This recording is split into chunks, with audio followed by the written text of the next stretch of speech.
You got a safety cable? What? Safety cable? That's over the president's head. No, it's down over there. Still. Yeah, we'll get something going. No, this is this. See how that's too small? It needs to be an 8. That goes in. This goes in the remote. Yeah, but that's too small. Oh, it's. You see that? That's the size right there. That's probably the right cord. Yeah, that's. And what did we do last time? Remember there was a setting that it was like triggering nonstop or something, and then we did something for Saudi. So this. So which wizards are you using? You get that one right there. You want to use that's on 7 by itself, and it's already turned on now. Okay. Excuse me. You need to audio This doesn't have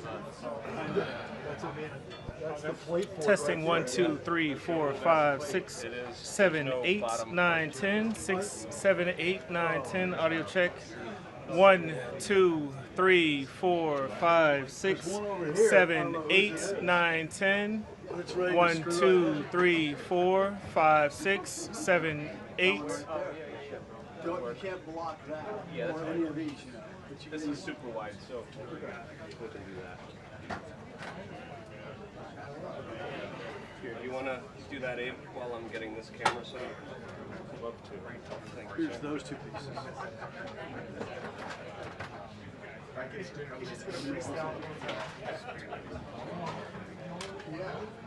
1, 2. Oh. Staff. Staff mic check, testing, 1, 2, 3, 1, 2, 3, staff mic check, testing, 1, 2, 1, 2, test, 1, 2, 3, 1, 2, 3, staff mic check, testing, 1, 2, 1, 2. I'm just going to sit in your lap, that's cool, right? Testing, 1, 2, 3, 1, 2, 3, staff mic check, test, 1, 2, 3, 1, 2, 3. Yeah. I'm going to stand here and talk to the camera behind you, but you're going to move right now. I'm just letting you. Yeah, take your time. I'm just letting you. So it's going to be weird because I'll be staring right at you. Testing, 1, 2, 3, 1, 2, 3. Check, testing, front row mic.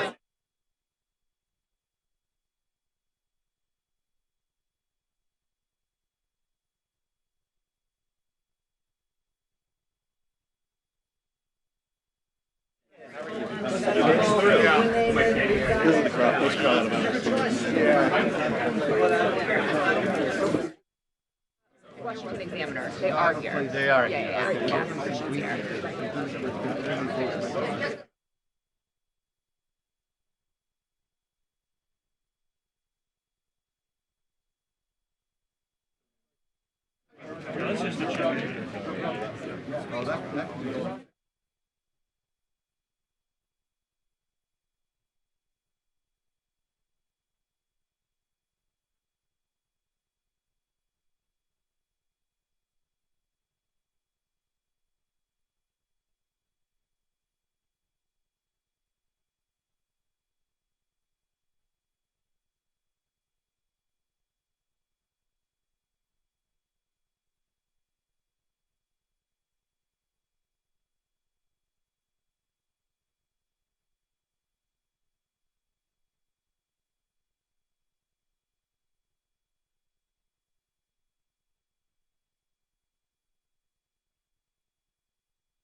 hey, Greenland was ready for a more remote forward pocket wizard to a Nikon camera.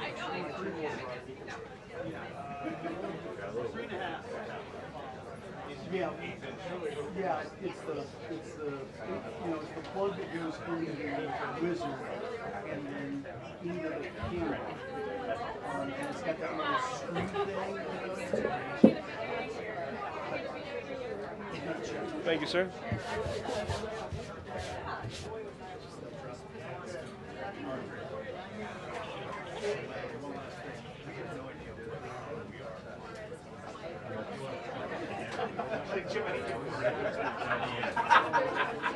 You told him not to do that. If he's watching you on the camera.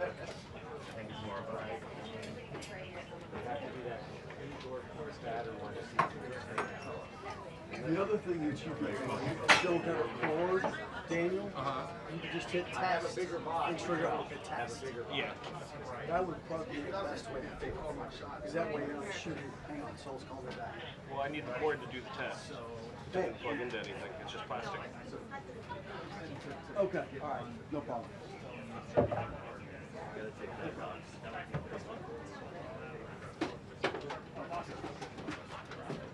Okay. No, show me your, here. Where's your camera? Right there on the ledge. So, watch this. It's firing right now. All you gotta do is hit the test button. Oh, okay. So Yeah, we all can you do that. Yeah. Let's see go fire with the camera. Yeah, it doesn't fire with the. I need to figure out how to focus this thing though. Press the other button. Usually my turn.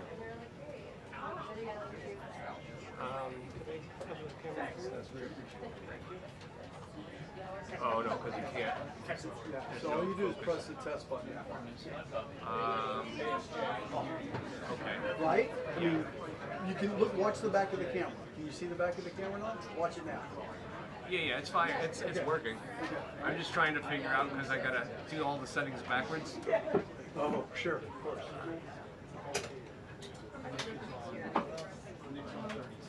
Oh, that's why it's got the star setting. I'm just going to use the test button on this. So if you use the test button, it fires that. So it's easy. I think that's what I had. I knew there was something last time that was wrong. Those are that. It wasn't working, so I think I had to fire. That's what it was. When we were doing Saudi, I was running and I was pressing the button to fire it because there was no port. We didn't have the port working. This will be a lot easier than the one. Abe, can you stand over there for a second at the podium? Yeah, apparently.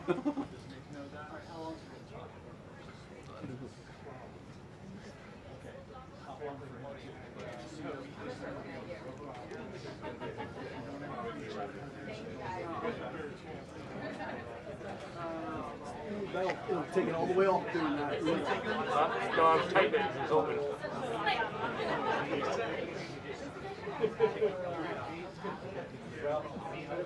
Try without it. I won't tell you why. Yeah. No. We're going to do a good one. Got it? How do we move it up? So that post that you had, flip it all the way up. Remember. So go the way. This one? Yep. And then it will just stay. No, then you got to bring it back down to tighten it. Right, I mean, but then it will stay. Yeah. Okay, go into the podium.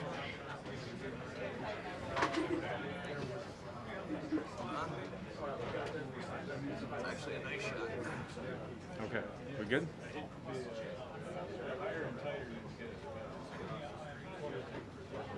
Well, what? Yeah. Can you? They shouldn't. No, that little guy's wide. You may need to go back. Is there somewhere where we can see that? I don't have any idea what one. Because this right now is the perfect shot. This is you? That micro camera? Oh. Whose camera is this? One The house? One of the networks probably. Push it up just a little bit. There you go. Oh, like this you mean? Yeah, it's also better on the Magic Card. Okay. The Magic Card is more stable.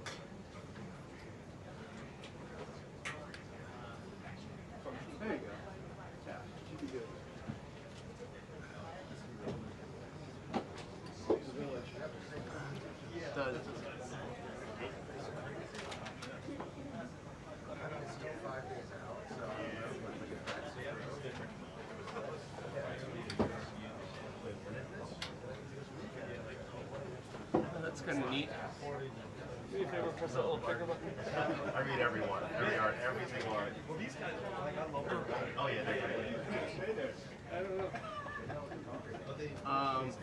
But that's good.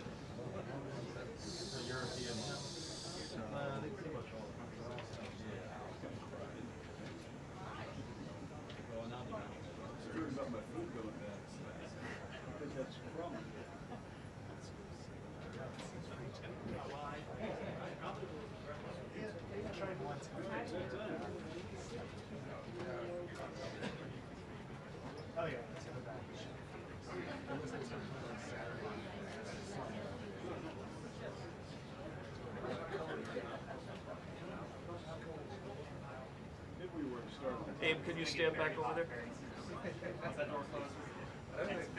Thanks for your help.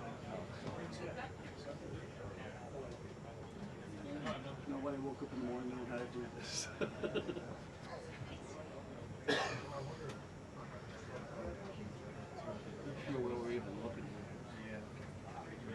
I mean, do you want the back of his head in focus, or you want the No, like when I zoom in, it's hard doing this thing backwards. Yeah, you said that backwards, it's very difficult, because I find it really hard. Oh, I can see the feet meter here. How many feet is that, like 5? 6. Wingspan, that's 6 feet. Yeah, that's it. It's at 5.7 focus and 2.8. Now that's brave. Yeah, I want to be brave. I never, This doesn't really matter. I never do 2. Never. Never ever. It's for that reason.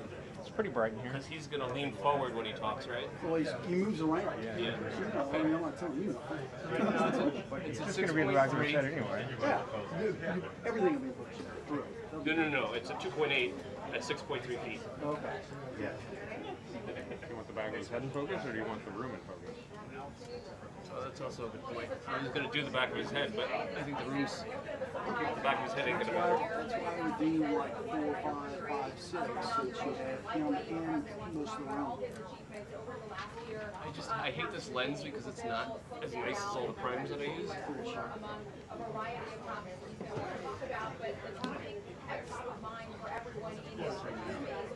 So, Dave, should I do 16 feet, 20 feet, 40 feet, or infinity?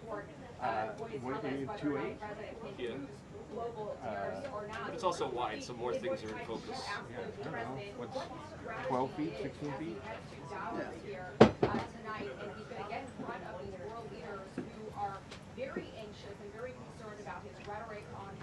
Okay, it's at 16, and it still looks like you're relatively in focus with the red lines over you. It's going to be a full if you're eligible. What? I said it's going to be a full if you're eligible. I am if somebody puts it on their paper. You want the ladder right there in the middle, Lynn? Is that what you've been asking for this whole time? Maybe we get him to stand on the ladder? Not with that end. All right. Thank you. I gotta get a new lens now. Thank you.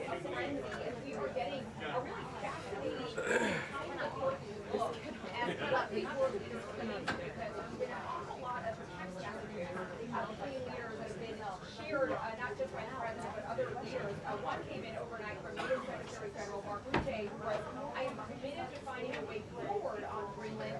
Can't wait to see you.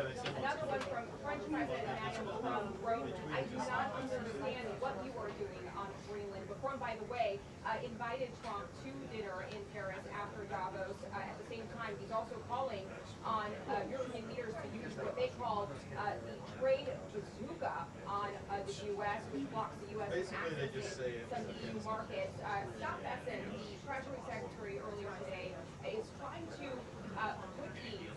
put these European leaders at ease, warning them to sit back, take a deep breath, do not retaliate, wait for the president to show up there in Davos in person and have those one-on-one conversations. The president is also pushing back last night on this idea that he's doing all of this because of the Nobel Peace Prize snub. It comes down to the Norway Prime Minister said that Trump is, quote, very preoccupied with the prize and not getting it. Trump last night said he does not care about the prize, he cares about saving lives.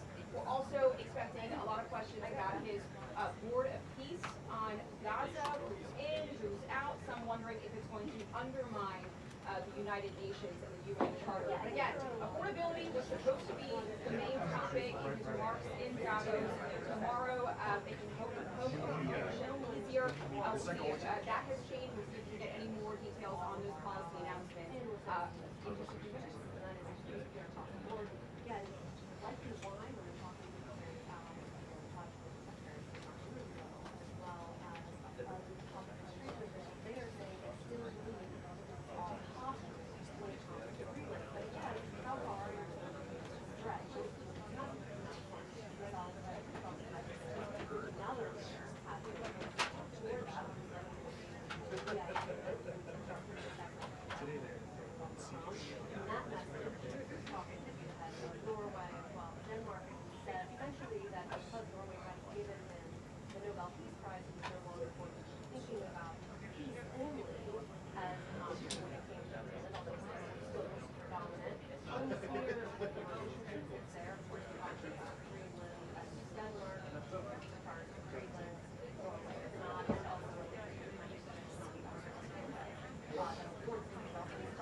Understood.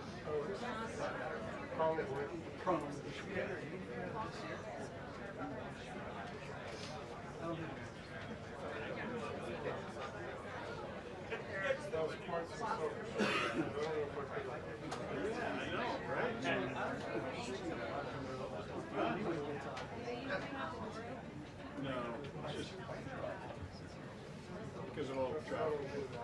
Because of all the traffic coming in and out.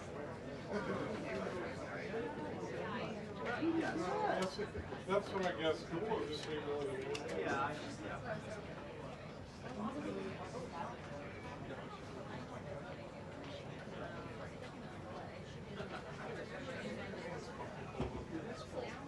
Oh, it's not cold. It's cold.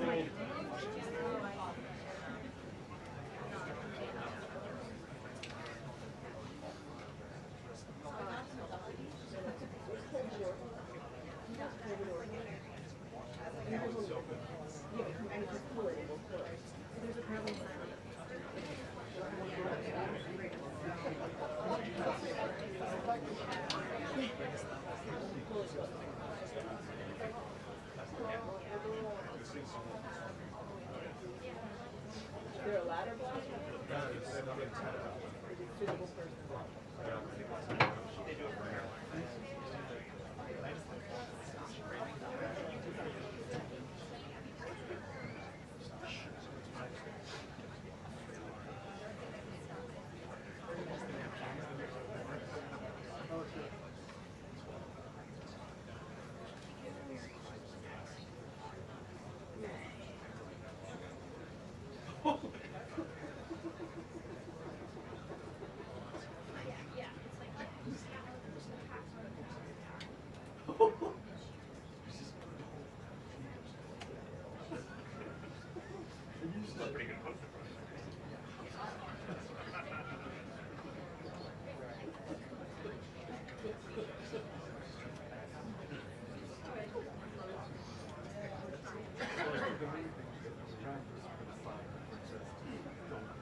Easy now.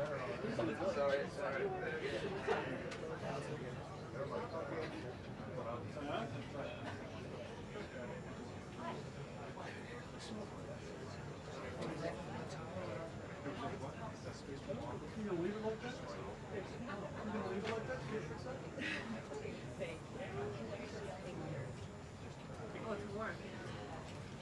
I think I have one.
Yes, I can go. Yes.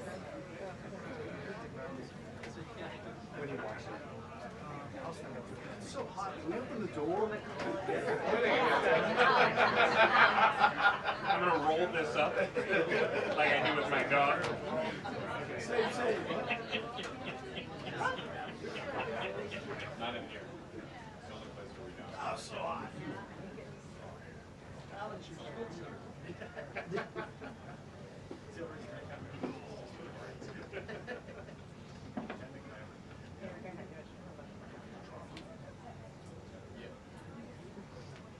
Yes, I hear you. Stand back.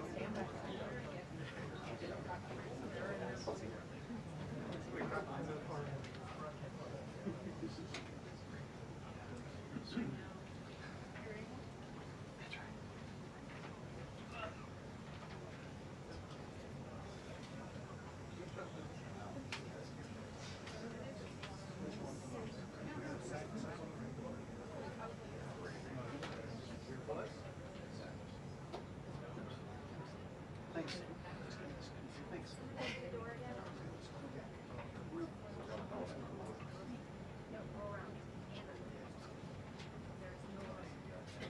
I was thinking about it. That's cool, bro.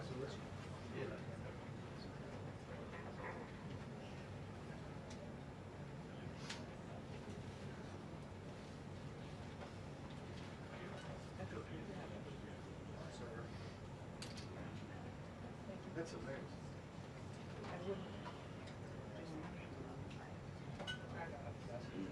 Yeah.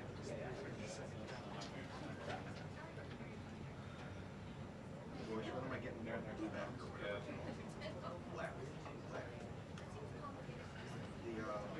The great leaves. They're called black. What is it? Yes. Galanji, that's right. There's something that's sugar cheese. Borax.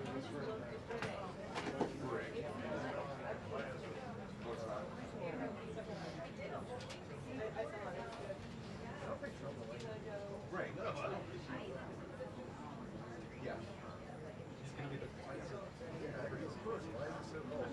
Ran out of you guys right now. They're great. Very quickly, that was a problem. They're very good. Forcing churches.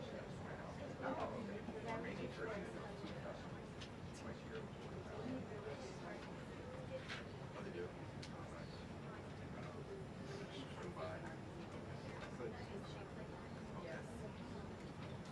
They did.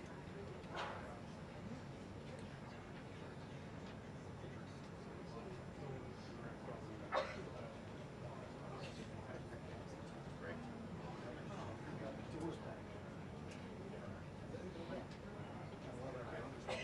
Did he say Borat?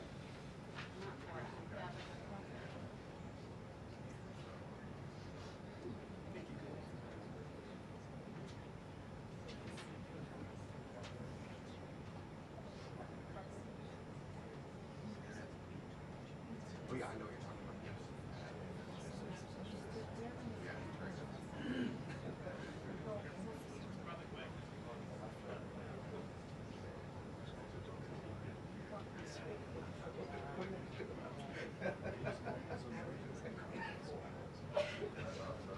She was over there once.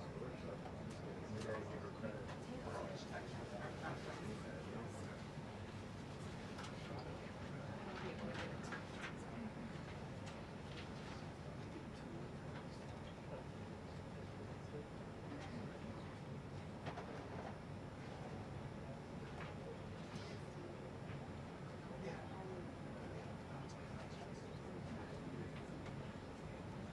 Here he is. Is that him? Yeah. Go. This guy. Big ol'.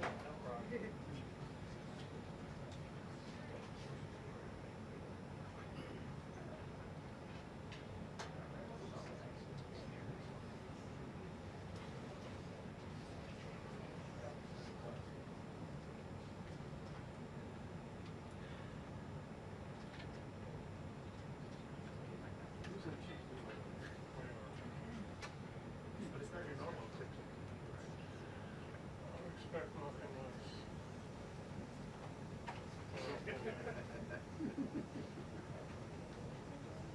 Say that again, yeah, yeah.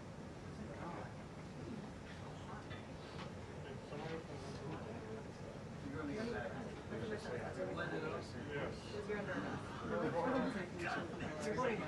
One One pulling in for the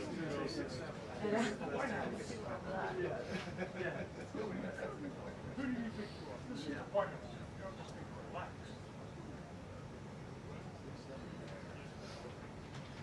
What's the door? Yeah, it's been a solid use case. The press secretary was really great. It's gonna feel like Greenland.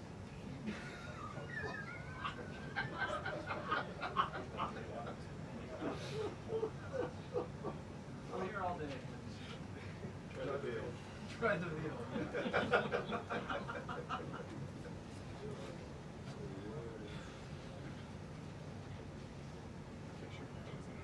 No, go ahead.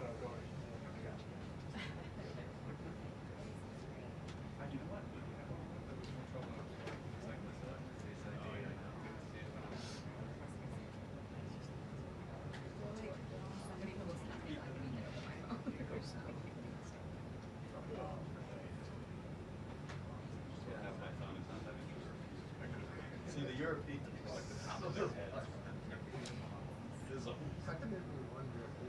I know, I don't understand.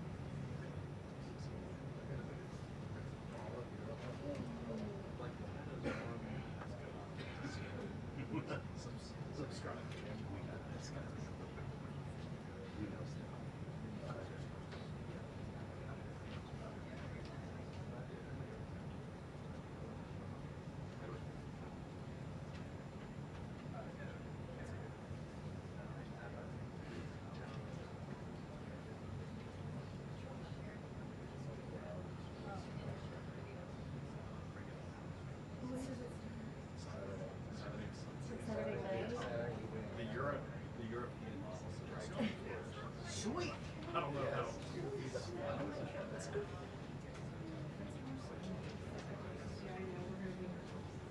I think the last one was January. Yeah. It's like,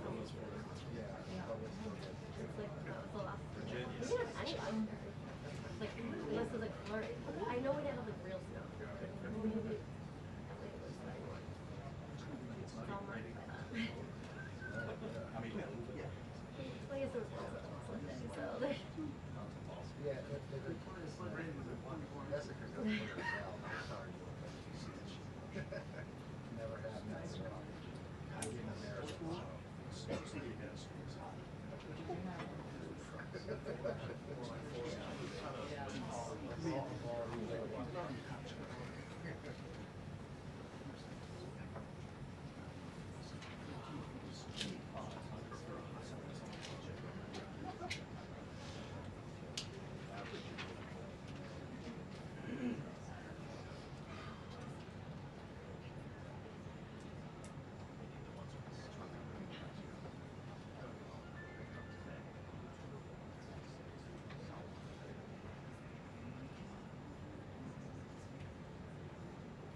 Oh yeah, number 4 in our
It really is coming up. You know, like up here, look at me, I got Yeah, well, so I was thinking the same thing, 'cause mine's back on the back rack there. I had mine on it. Yeah,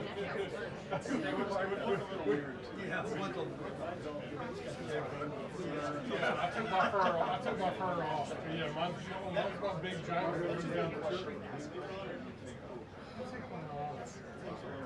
Ridiculous. I don't know. I haven't worn one. I mean, it's in my trunk. It's just Velcro's on it. Yeah. But I haven't worn it with the fur. I just took my, that's just personal preference more than anything. No. I thought they said per kill. I'm sure, yes. 100% polyester fur.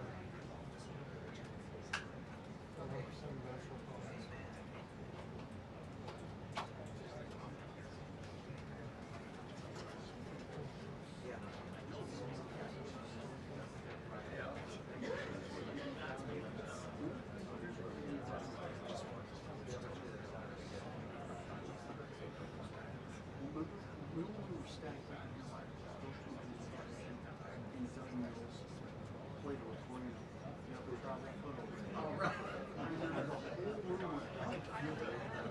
What? Musk? That was good, yeah. He's trying to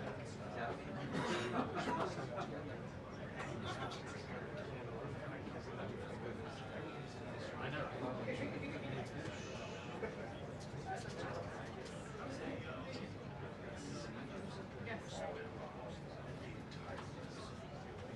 All down.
Hey, how are you?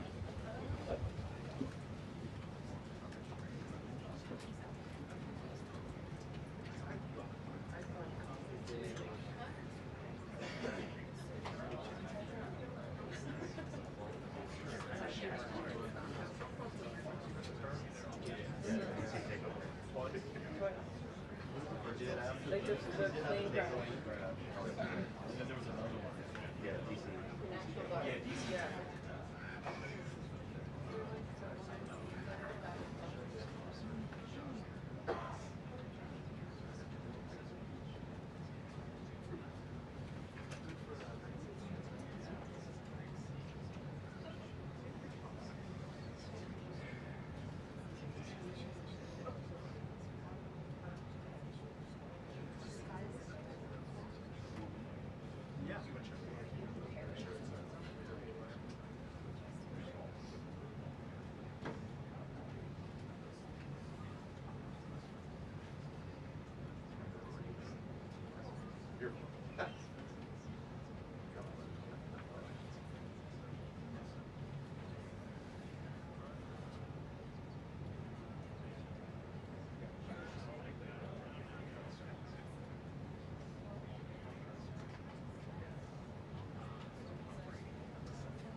Off the record. Off the record. Keep it careful.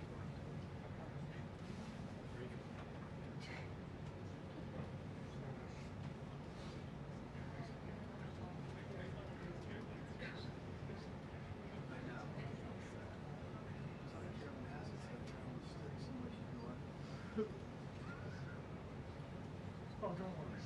Trusty cool cameras up there.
elevation. Yeah.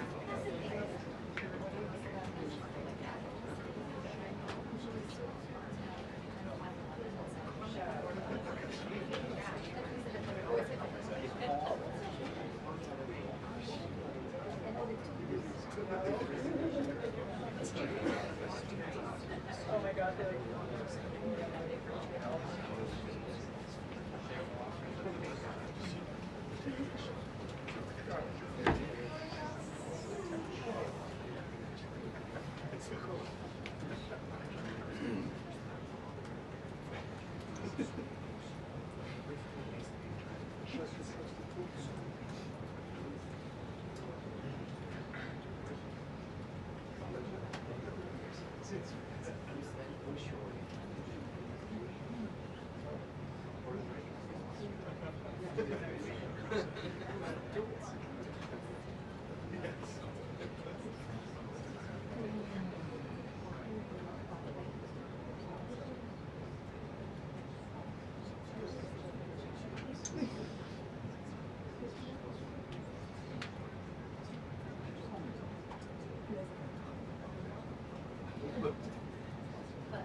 We're trying.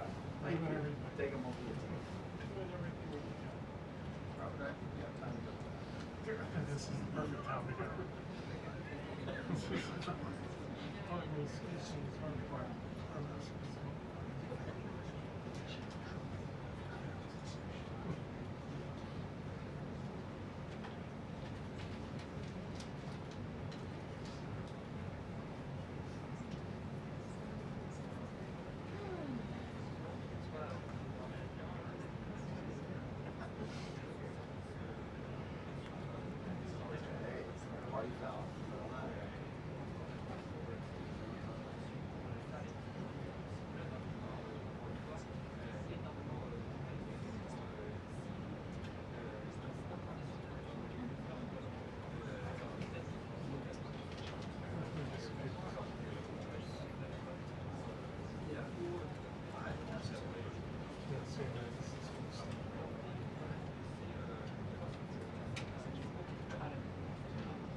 Just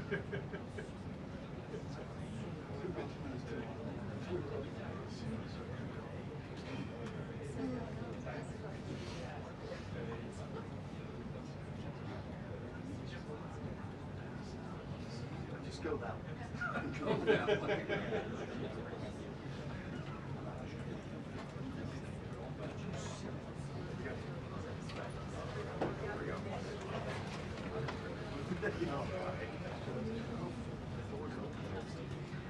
Just say, don't do that on the screen.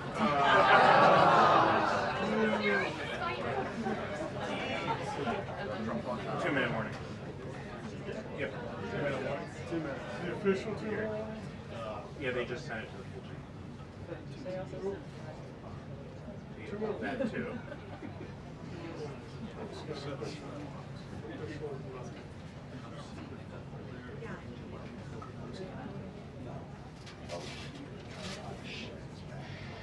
We're supposed to.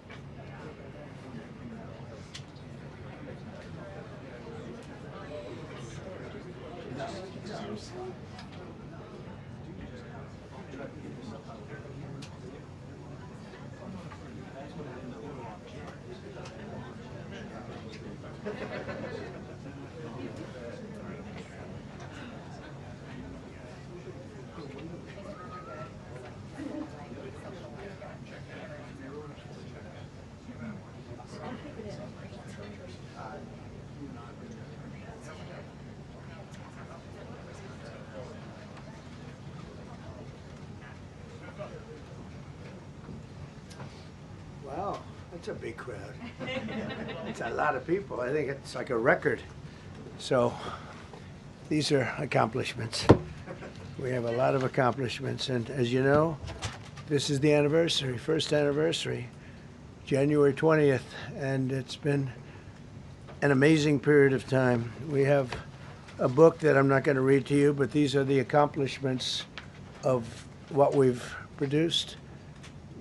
All page after page after page, individual things. I could stand here and read it for a week and we wouldn't be finished. But we've done more than any other administration has done by far in terms of military, in terms of ending wars, in terms of completing wars. Nobody's really seen very much like it. I think it's appropriate that because Minnesota is so much in the fray, and I say to my people all the time, and they're so busy doing other things, they don't say it like they should. They're apprehending murderers and drug dealers and a lot of bad people. And these are just some of the more recent ones that we have. And I can show you some of the people. Vicious, many of them murderers. These are all out of Minnesota, just Minnesota. I say, why don't you talk about that more? Because people don't know. Do you want to live with these people? International murder. These are people that are living, they're apprehended and either put in jails in their country from where they came, and the countries respect us, and so they actually put them there. In the old days, they didn't respect our country. Biden wouldn't do this because he let them all in. You know, if you didn't have open border policies of Biden, none of this, all of the things that all of the time that we spend talking about Minnesota and everything else, most of them are coming from out of the country. And it's been caused by a previous administration. Look at this, one after one. Boy, these are rough characters. These are all criminal, illegal aliens that, in many cases, they're murderers, they're drug lords, drug dealers, they're the mentally insane. There's some of them who are brutal killers, they're mentally insane. They're killers, but they're insane. These are just in Minnesota. In California, it's worse. In other states, it's worse. No, Minnesota, the crime is incredible. The financial crimes are incredible. And the problem is because of the agitators and insurrectionists, whatever you want, troublemakers, but they're paid agitators and insurrectionists. Nobody talks about the fact that $19 billion at a minimum is missing in Minnesota, given to a large degree by Somalians. They've taken it. Somalians, can you imagine? And they don't do it. A lot of very low IQ people, they don't do it. Other people work it out, and they get them money, and they go out and buy Mercedes-Benzes, and they come from here, they have no money. They never had money. They never had a life. They never had a government. They never had a country, because there's basically no country. Somalia is not even a country. They don't have anything that resembles a country. And if it is a country, it's considered just about the worst in the world. They come here and they become rich and they don't have a job. I was told that Ilhan Omar is worth $30 million. She never had a job. She's a crooked congressman. So here is another one. And I have, oh, by the way, we just took out, these are all what ICE is doing. And it's a dangerous job. These are rough people. Weapons. This one here is very bad.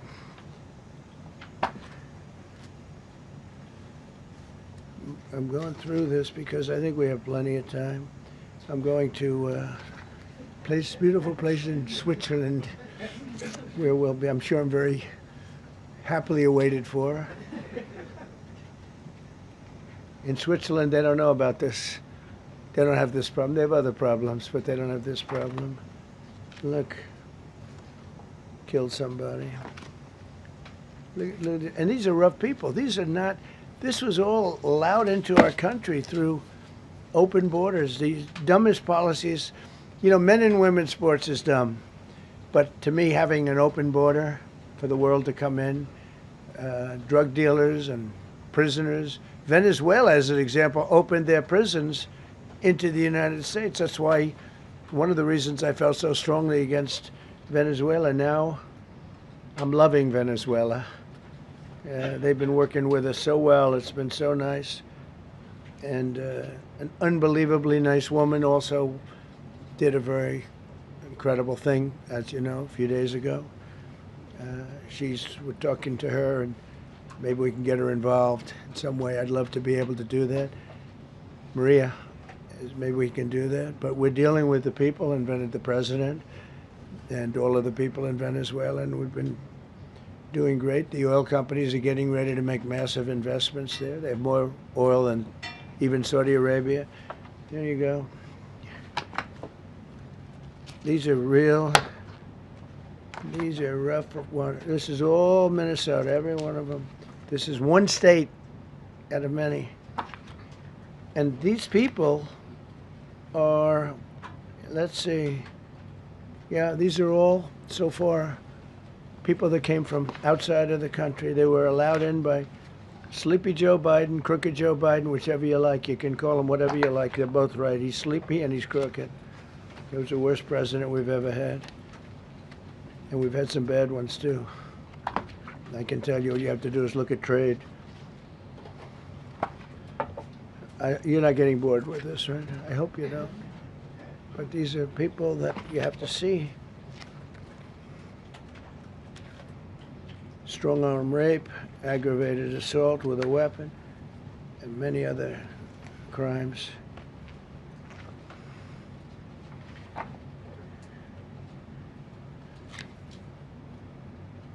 Gang member, known as one of the toughest people around. These are tough people. So this is what the people are trying to protect, because all ICE wants to do is get them out of our country, bring them to prisons and jails and mental institutions from where they came. That's all they want to do.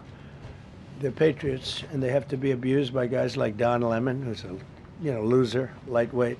I saw him the way he walked in that church. It was terrible. I have such respect for that pastor. He was so calm. He was so nice.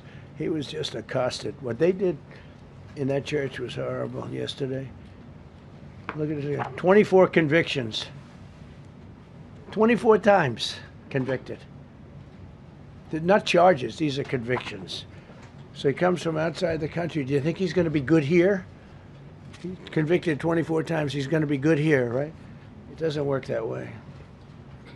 There's a man murdered. One of many. One of many. All they want to do is get him out. They want to take him out of our country. And we're met with paid agitators and insurrectionists, troublemakers. They're paid. You know, when the woman was shot, and I felt terribly about that. And I understand both sides of it.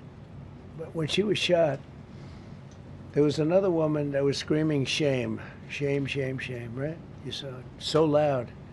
Like a professional opera singer. She was so loud and so professional. She wasn't a woman that was hurt, like, oh, my heart's injured. She was a professional. She's shame, shame. She's screaming shame, shame. I said, that's not a normal person. That's a professional. These are professional agitators and professional people that want to see our country do badly. But that's not happening because we have the hottest country anywhere in the world, despite this stuff. Look at this. All top of the line criminals. They're not going to be good. They're not going to be well behaved here. I could do thousands. We had over 3,000 in the last fairly short while. Just in Minnesota. What's the number, Carol? 10,000. 10,000 criminals arrested in Minnesota alone. 10,000 criminals. And these are serious criminals. Now, how can a place with 10,000 criminals, how can you have a state? And yet they're fighting us. Yeah, I like that guy. He keeps nodding to me. You agree with me, I guess. I like him. I don't know who he is, but I like him. He keeps nodding. He says, you're right. He's obviously a little on the right side, maybe. Look. These are rough ones. So this, we just took this off a stack. We have many stacks like this. Like, I could go 30 times what I'm showing you now.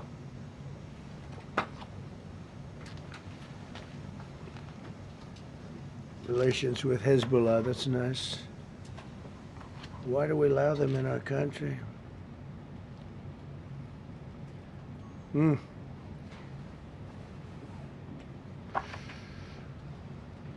just looking at these charges. It's just pretty incredible. Many murderers, many, many murderers. People that murdered.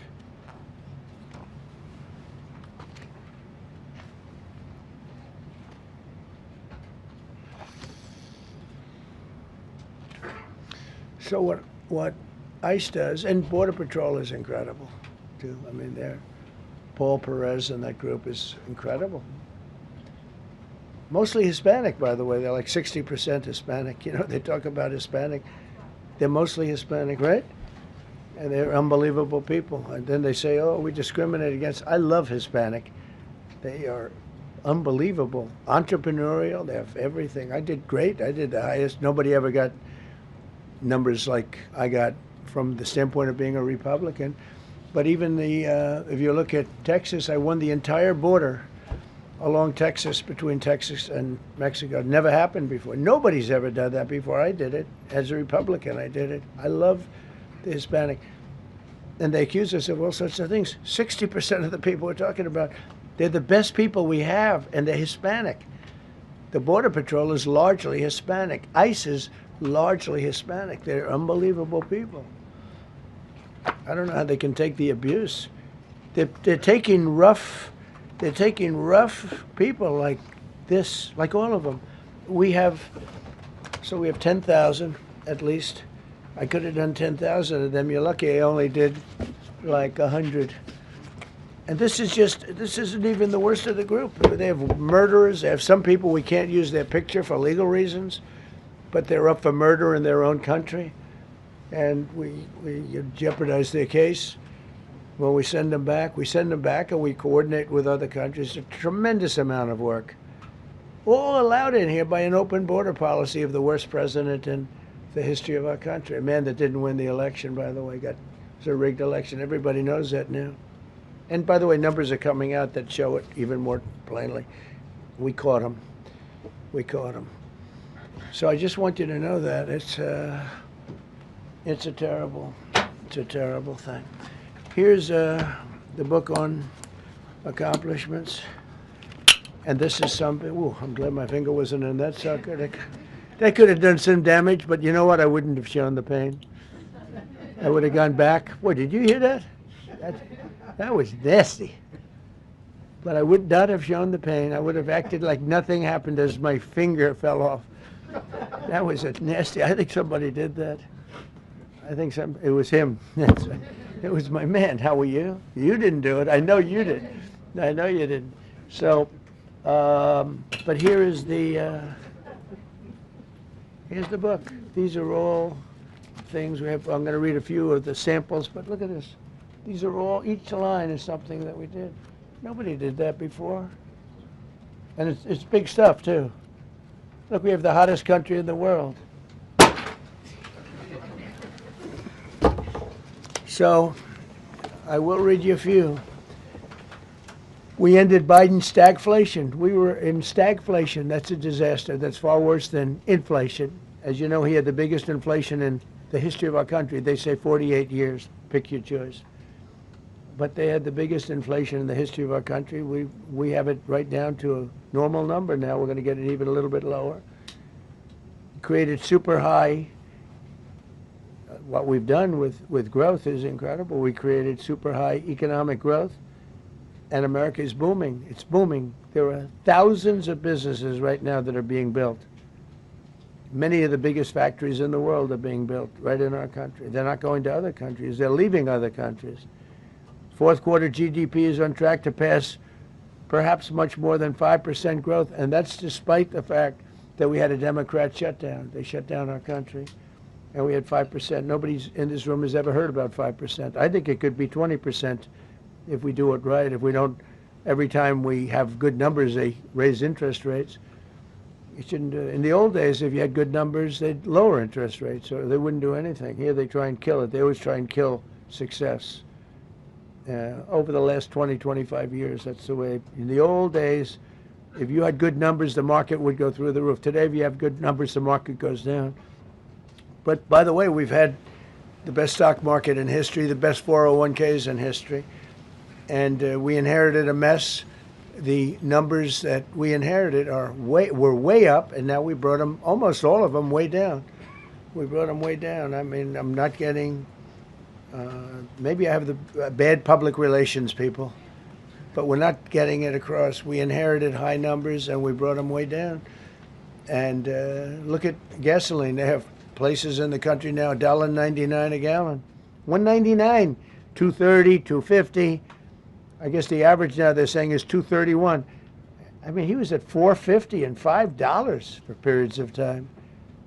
And he went back to the Trump formula, but he didn't do it properly, and he really went back to parts of it because they were. You would have had $8 gasoline if they didn't, but he didn't do it properly. He had people that didn't know what they were doing. Core inflation for the last 3 months is 1.6%. 1.6. Their core inflation was so high that nobody could even calculate it. Under Biden, real incomes declined $3,000. Think of that, $3,000. That's a year. In 12 months, Trump real incomes went up by $2,000 and $3,000 and even in some cases $5,000. It's a tremendous difference. Stock market has set 52 all-time record highs during the course of the 11 months, because this was done on 11 months. Now we are actually officially 12 months as of today. 52 all-time record highs. That means 401ks did great. I have people see me all the time, policemen that guard us really well, and got to know them a little bit. And they said, "Sir, you're making me look so good. My 401k is through the roof. My wife thinks I'm the greatest genius, that I'm a financial genius, like Warren Buffett." He told me that. He said, I think they have better returns than Warren Buffett right now. But he said, all my life my wife has been criticizing me for not being smart financially. Now all of a sudden she loves me more. But we added $9 trillion in value to retirement accounts, saving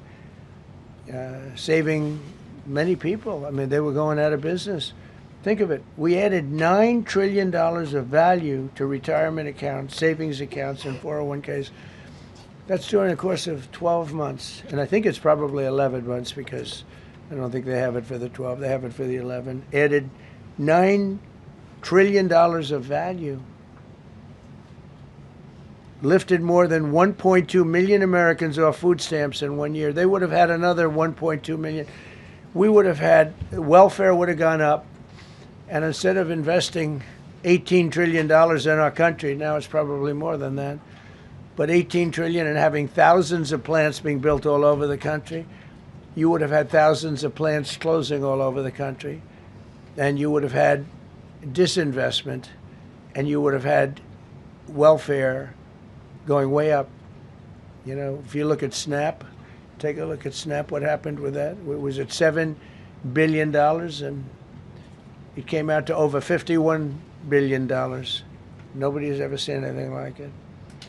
The past administration, they had no clue. Or they were really bad, but they basically had no clue. But they did have a concept. I mean, they're still trying to sell the idea of men playing in women's sports. You saw that in the Supreme Court. I mean, some of those justices were fighting for them, too. They were fighting for them. But you saw that just the other day in the Supreme Court. Men playing in women's sports doesn't work. Secured a record-breaking $18 trillion in commitments for new investments. Apple, NVIDIA, SoftBank, Oracle, TSMC, Johnson & Johnson, Eli Lilly and Company, Micron, AstraZeneca, General Motors, Hyundai, Ford, Honda, GE Aerospace, many, many others. I left a Ford plant a week ago in Michigan that they were going to close 2 years ago, and now they just announced that they're going 24 hours around the clock making cars. Tariffs did it. I don't know what the Supreme Court's going to do. I think to me it reads so plainly. Couldn't be plainer. You're allowed to do a license. Tariff is probably less severe than what a license could be. But think of it. You're allowed to do a license, and then they have a clause at the end, something to the effect, or what is necessary, something to that effect. And what is necessary was tariffs. I don't know where there's a case even there, but we've taken in hundreds of billions of dollars, and if we lose that case, it's possible we're going to have to do the best we can in paying it back. I don't know how that's going to be done very easily without hurting a lot of people. But we're waiting for that case anxiously, and we have tremendous national security because of tariffs and tremendous income. You know, we have, and by the way, no inflation. So everyone said, oh, tariffs will cause inflation. We have no inflation. We have very little inflation. Biden had inflation, and he didn't do tariffs. We had a huge problem. We have a 62% reduction in our trade deficit. So if you had a 1% reduction, a normal president would have a 1%, 2% reduction. Everybody would be high-fiving. Had a 62% reduction. Next year we won't have a trade deficit. We secured most favored nations agreements to slash drug prices by as much. To me, I think this might be the biggest thing of all. We get zero talk about it. The New York Times had a story way in the back of the paper, a little story about it. I think it's the biggest thing there is when you talk about health care. Drug prices will go down more than ever before for any country because we were priced at such a level that we were subsidizing the entire world, big place of the world. We were paying 10, 12, 13 times more than other countries. 13 times more, not 13%, 13 times more. A pill that was selling in London for $10 would sell in New York for $130. It's 13 times. More than that even. But we secured most favored nations agreements to slash drug prices by as much as 300, 400, 500, and even 600%, including with Pfizer, AstraZeneca, Eli Lilly, Novo Nordisk, Gilead Sciences, EMD, Serenio, and many others. If you look at some of the prices that are coming down, where a price would come down $1,300 coming down to $87. Think of it. So something that was costing $1,300 is now costing $87. And the fake news doesn't want to write about it. That's why I do this. I don't like to do this, to be honest with you. But I do it because got to get the word out. We signed one big, beautiful bill. I call it the Great Big Beautiful Bill, delivering the largest tax cuts in history. No tax on tips, no tax on Social Security, no tax on overtime.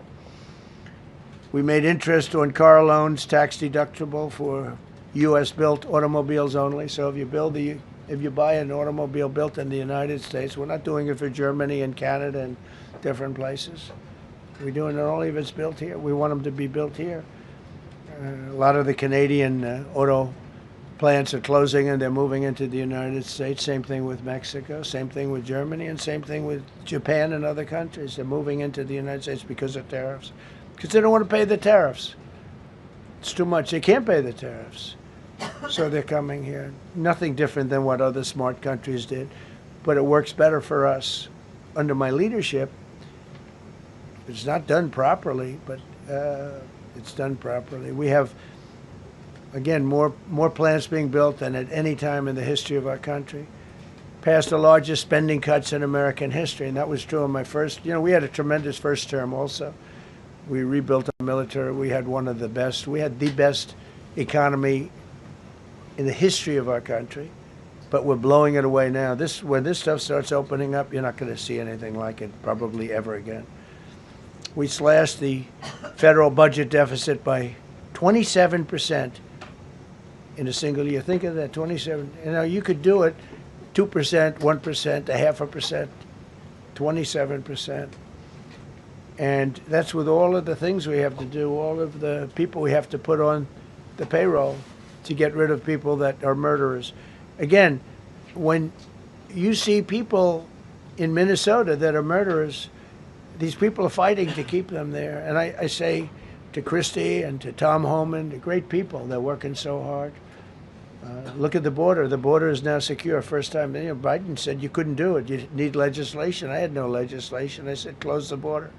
Within 1 month, we had almost nobody coming in. Now for the last 8 months, nobody came into our country illegally. And I find that hard to believe because you'd think somebody, because it used to be millions of people just poured into our country. And the people that do that are Democrat sort of aligned. So, they're not doing me any favors. We had nobody come in. We have a very strong border. We have very few people coming up. They're not going to make the trek because they know they probably won't be coming in. So it's not as hard as you think. But I didn't have to go back. Remember, they said, we need legislation to close the border. They had millions of people coming in a month.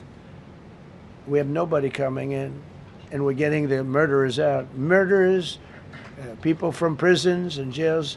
Many countries opened up their prisons and dropped them into the United States. Those are the people we're getting out. And we have a lot of heart. And I said, you got to lighten up on this. We have a lot of heart for people. They came in illegally, but they're good people, and they're working now on farms, and they're working in luncheonettes and hotels and all. And we're looking to get the criminals out right now, the criminals. And I think it's very important. Every once in a while you see a story, we take somebody. He should be out because they came in illegally. So in theory they should be, but we're focused on the murderers, the drug dealers, the mentally insane. We have a lot of mentally insane killers. You can't even talk to them. It'd be nice if you could have a little reason, but you can't even reason. These are seriously ill people. You have a couple of countries where they were loaded up. Their mental institutions and insane asylums were loaded to the gills. They couldn't get. They're empty now. But they're filling up because we're bringing them all back. We know where they came from. And every country accepts them. Under Biden, they wouldn't take. They had so little respect that they'd bring them there, and they wouldn't take them. They said, get the hell out of here. They would be bringing a plane in to land in a country, and they'd put 5 planes on the runway so you couldn't land the plane. So they'd come back with the people that they were bringing back. They don't do that with me. They do that with me, they have problems. They don't do it. They accept them back. They're not happy about it, but they accept them back. Cut a record number of regulations. I promised to eliminate 10 old regulations for every one new regulation. Instead, we cut 129 old regulations for each one added. Think of that. I want to do 10 in my first 4 years I did, when we put on a new regulation, you had to cut 8. This year I said you have to cut 10. Instead, we cut 129. So every time, so far, can't remain like that, I don't imagine. I hope I can, because we have so much wasted regulation, stupid regulations. Regulations where they go by California, which is a disaster state, with a governor that truly is doing a bad job. He's killing that state. If he ever ran the country, this country would be Venezuela very quickly. Using tariffs slashed the U.S. trade deficit by an incredible 77%. The trade deficit is down, and that doesn't include the last month where we had our best month. We slashed the trade deficit by an incredible 77% in 1 year with no inflation, something that everyone said could not be done. So we had essentially no inflation. In fact, the last month we had almost no inflation. But we slashed the trade deficit by 77%. If you slashed it by 1%, that was good. Again, we did that with tariffs and intelligence. We did that with November 5th, great election. We secured historic trade deals to reduce barriers on U.S. exports with countries covering 40% of all U.S. trade. Think of that. American exports are up by more than $150 billion this year. People said, oh, we're not exporting. All we do is buy. If you keep buying, you're not going to have a country for very long. So we increased exports by more than $150 billion. Investment in American factories is up 41%. That's a record. Nobody goes 41% up. You go 2% up, 1% up. You go down by 3%. If Kamala got elected, the 41% up would be 41% down. We removed over 270,000 bureaucrats from the federal payroll. That's another thing. So we have, we announce our unemployment numbers, call it unemployment or employment. And they were very good, but we could make them great. But we've slashed tremendous numbers of people off the federal payroll. Because ultimately, if you're on the federal payroll, I mean, we have jobs where they had 10 people for every job. So we cut. Now, if you want to see some good numbers, I'll hire 1 million people. We cut millions of people off the federal payroll. I don't like doing that, but the good news, I don't feel badly because they're getting private sector jobs and they're getting sometimes twice as much money, 3 times as much money. They're getting factory jobs. They're getting much better jobs and much higher pay. But all I have to do is say, like, what the Democrats do all the time. They hire 1 million people and then they hire another million. They load it up and it says, oh, they only have a 3% unemployment rate. It's a fake rate. So with us, we're proud of the fact that we cut so many because, again, I don't want to cut people. But when you cut them and they go out and get a better job, I like to cut them. And sometimes they have to be forced to do that because, it's like they want to stay where they are. They don't know. And then all of a sudden they end up, we have many cases, Karoline, where people were devastated. They hated Trump. I got caught from my very boring federal job where they had, again, sometimes 10 people to do one job. And they were very upset. And now they ended up with a job where they get paid 3 times more money. They're ending up buying houses. It's like crazy. So they went from not liking me to liking me a lot because it's hard to get. We need people. We need people. It's one of the reasons. I mean, when you have good people on the farm or good people in hotels and everything else, we want to work with them as much as we can. Under Biden, 1 out of 4 jobs added was a government job. Think of that. So 25% of the jobs added. That's when you know that, that's 25% of the jobs aren't real jobs. But again, I could do that. I could add 2 million jobs right now, would have an unemployment. I could say just hire some more people. I do the opposite. I say get rid of everybody that's unnecessary because that's the way you make America great again. When you have, all these jobs where people are sitting around doing nothing and they get a lot of money by the government, it's no good.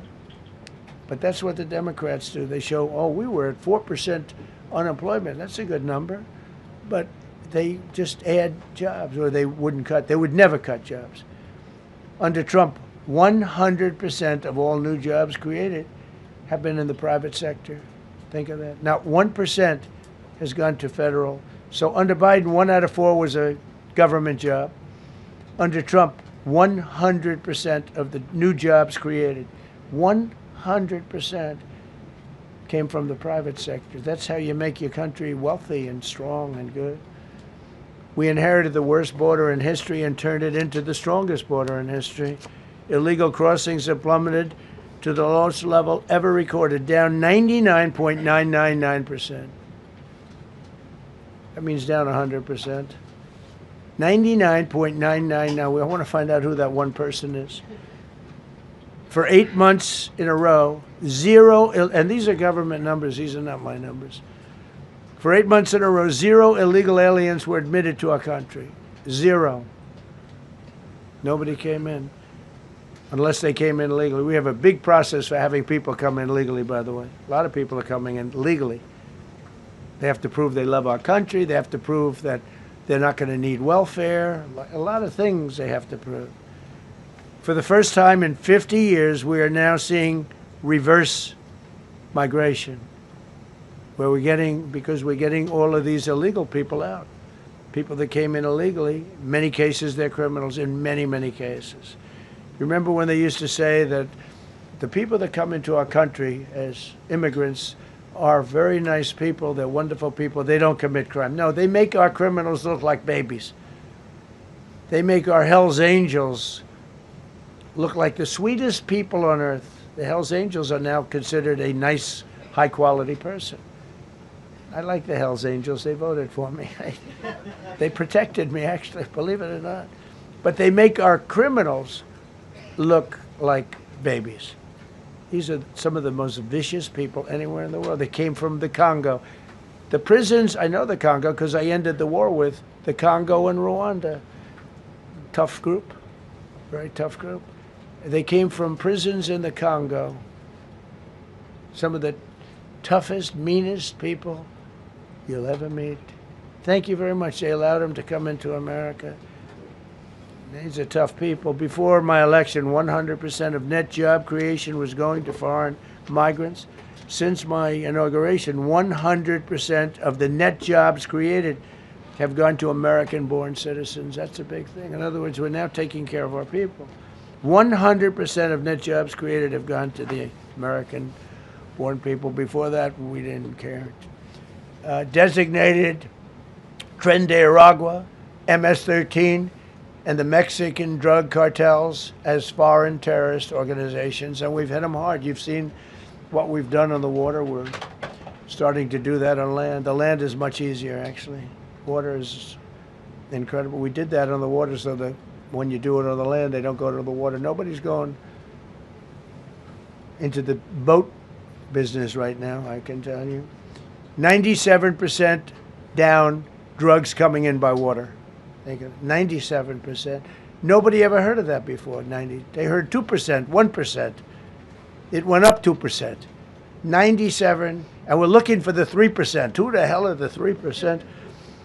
They're crazy. But we've taken out almost 100% of the drugs coming in by water. Now we're going to be very shortly starting drugs coming in by land. We know exactly where they're coming from.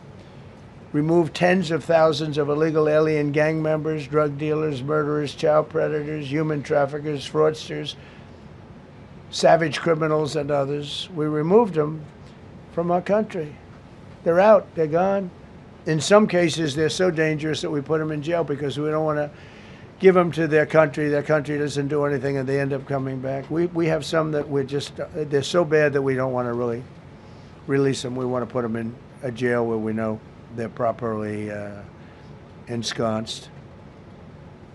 Think of that. Remove tens of thousands of illegal alien gang members, drug dealers, murderers, child predators, human traffickers, fraudsters, and savage criminals. Why wouldn't you want them removed? The reason is because these are insurrectionists that are doing this work. And, you know, they're going to make mistakes sometimes. ICE is going to be too rough with somebody, or, you know, they're dealing with rough people. Are they going to make a mistake? Sometimes it can happen. We feel terribly. I felt horribly when I was told that the young woman who was had the tragedy. It's a tragedy. It's a horrible thing. Everybody would say, ICE would say the same thing.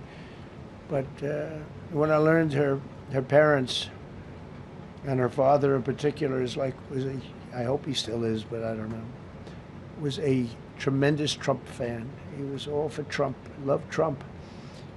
And, it's terrible.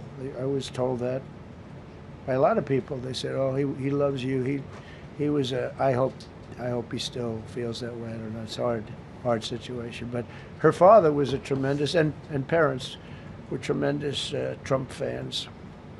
It's so sad. It just happens. It's terrible.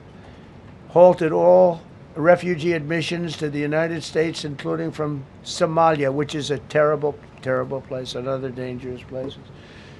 And we also stopped the pirates because they get the same treatment as the drug boats.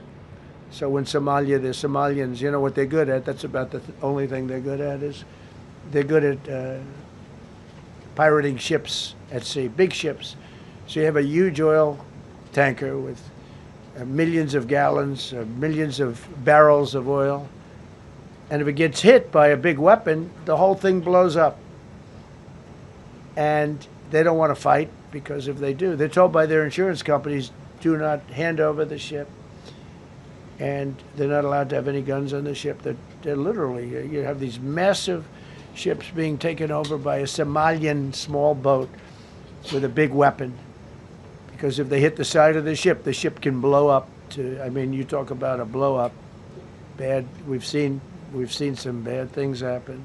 And the insurance companies, some of these ships cost more than $1 billion to build. And the insurance companies say, look, we'd rather give them money than take a chance on $1 billion insurance policy. But they don't have to worry about it, because we hit them the same way we hit the people with the drugs in their boat. They don't know what the hell happened. But all of a sudden, there are no pirates at sea. Do you notice? We haven't had a boat taken in a little while. Came out of Somalia, really corrupt place. It's not a country. They don't have government. They don't have anything. I always hate to see this. Ilan Omar, she comes from Somalia, a backward country, probably the worst country. They say it's the worst country in the world, if it's a country. I don't even think it's a country. There's no organization, no anything. They don't have police. They don't have military. They don't have anything. They just have people running around, killing each other and trying to pirate ships. But she'll come here, comes, and then she wants to tell us how to run our country. The Constitution says that I am entitled to this. I can't stand her. Terminated all taxpayer-funded benefits for illegal aliens and kicked 275,000 illegals off of Social Security. They were illegally getting Social Security. 275,000 people.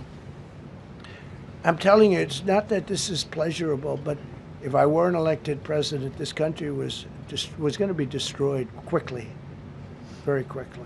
I think within a year, if you had Kamala or a Joe type.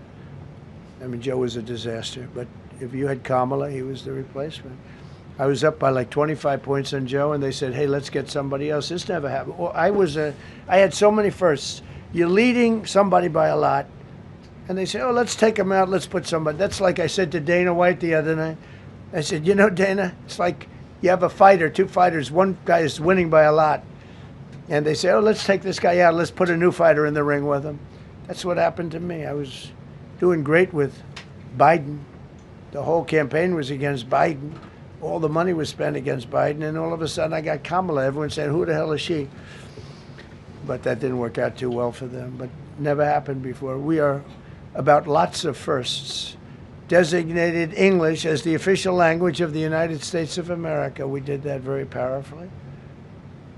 And while we're at it, we also took the Gulf of Mexico, and now it's the Gulf of America. Because we have 92% of the shoreline. It always bothered me. I'd say, you know, we have most of the shoreline. Mexico has a small percentage, talks about 8%. We have 92%. And I said, why is it the Gulf of Mexico? It should be the Gulf of America. I was going to call it the Gulf of Trump, but I thought that I would be killed if I did that. I wanted to do it. I wanted to. My people worked so hard. Sir, I don't think it'll look too good. I'm telling you, it's a good thing. And it'll be hotter than ever, I said. No, but I decided not to do that. I'm joking, you know, when I say that. I was not going to call it the Gulf of Trump. Because tomorrow it'll be, Trump wanted to call it the Gulf of Trump, but he was rebuffed by his people. My people don't rebuff me too much. The Gulf of Trump, that does have a good ring, though. Maybe we could do that. It's not too late. No, we have the Gulf of America now. It's great. Our country is proud for the attack on Venezuela, the attack on the Iran nuclear capability, wiped it out. I mean, first administration, Soleimani, the father of the roadside bomb, al-Baghdadi, the father of ISIS, who was rebuilding ISIS. We wiped them out. Done a great job. Signed an order that will end birthright citizenship for children of illegal migrants. You know, that case is in court right now. That case was meant for the children of slaves. All you have to do is look at the years. Look at the years where the cases were filed and where the decisions were made. They were right at the end of the Civil War. They're trying to say that, you know, and China's making a big business out of that. They come to the country, they have a child, the American citizen, they get all the benefits.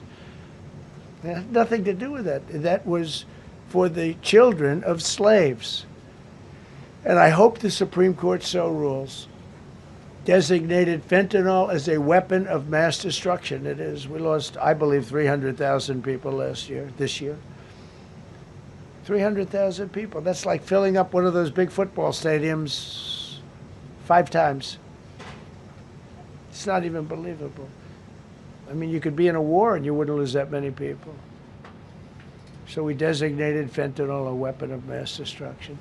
Conducted numerous successful military strikes against narco-terrorists operating in our hemisphere, including the water strikes.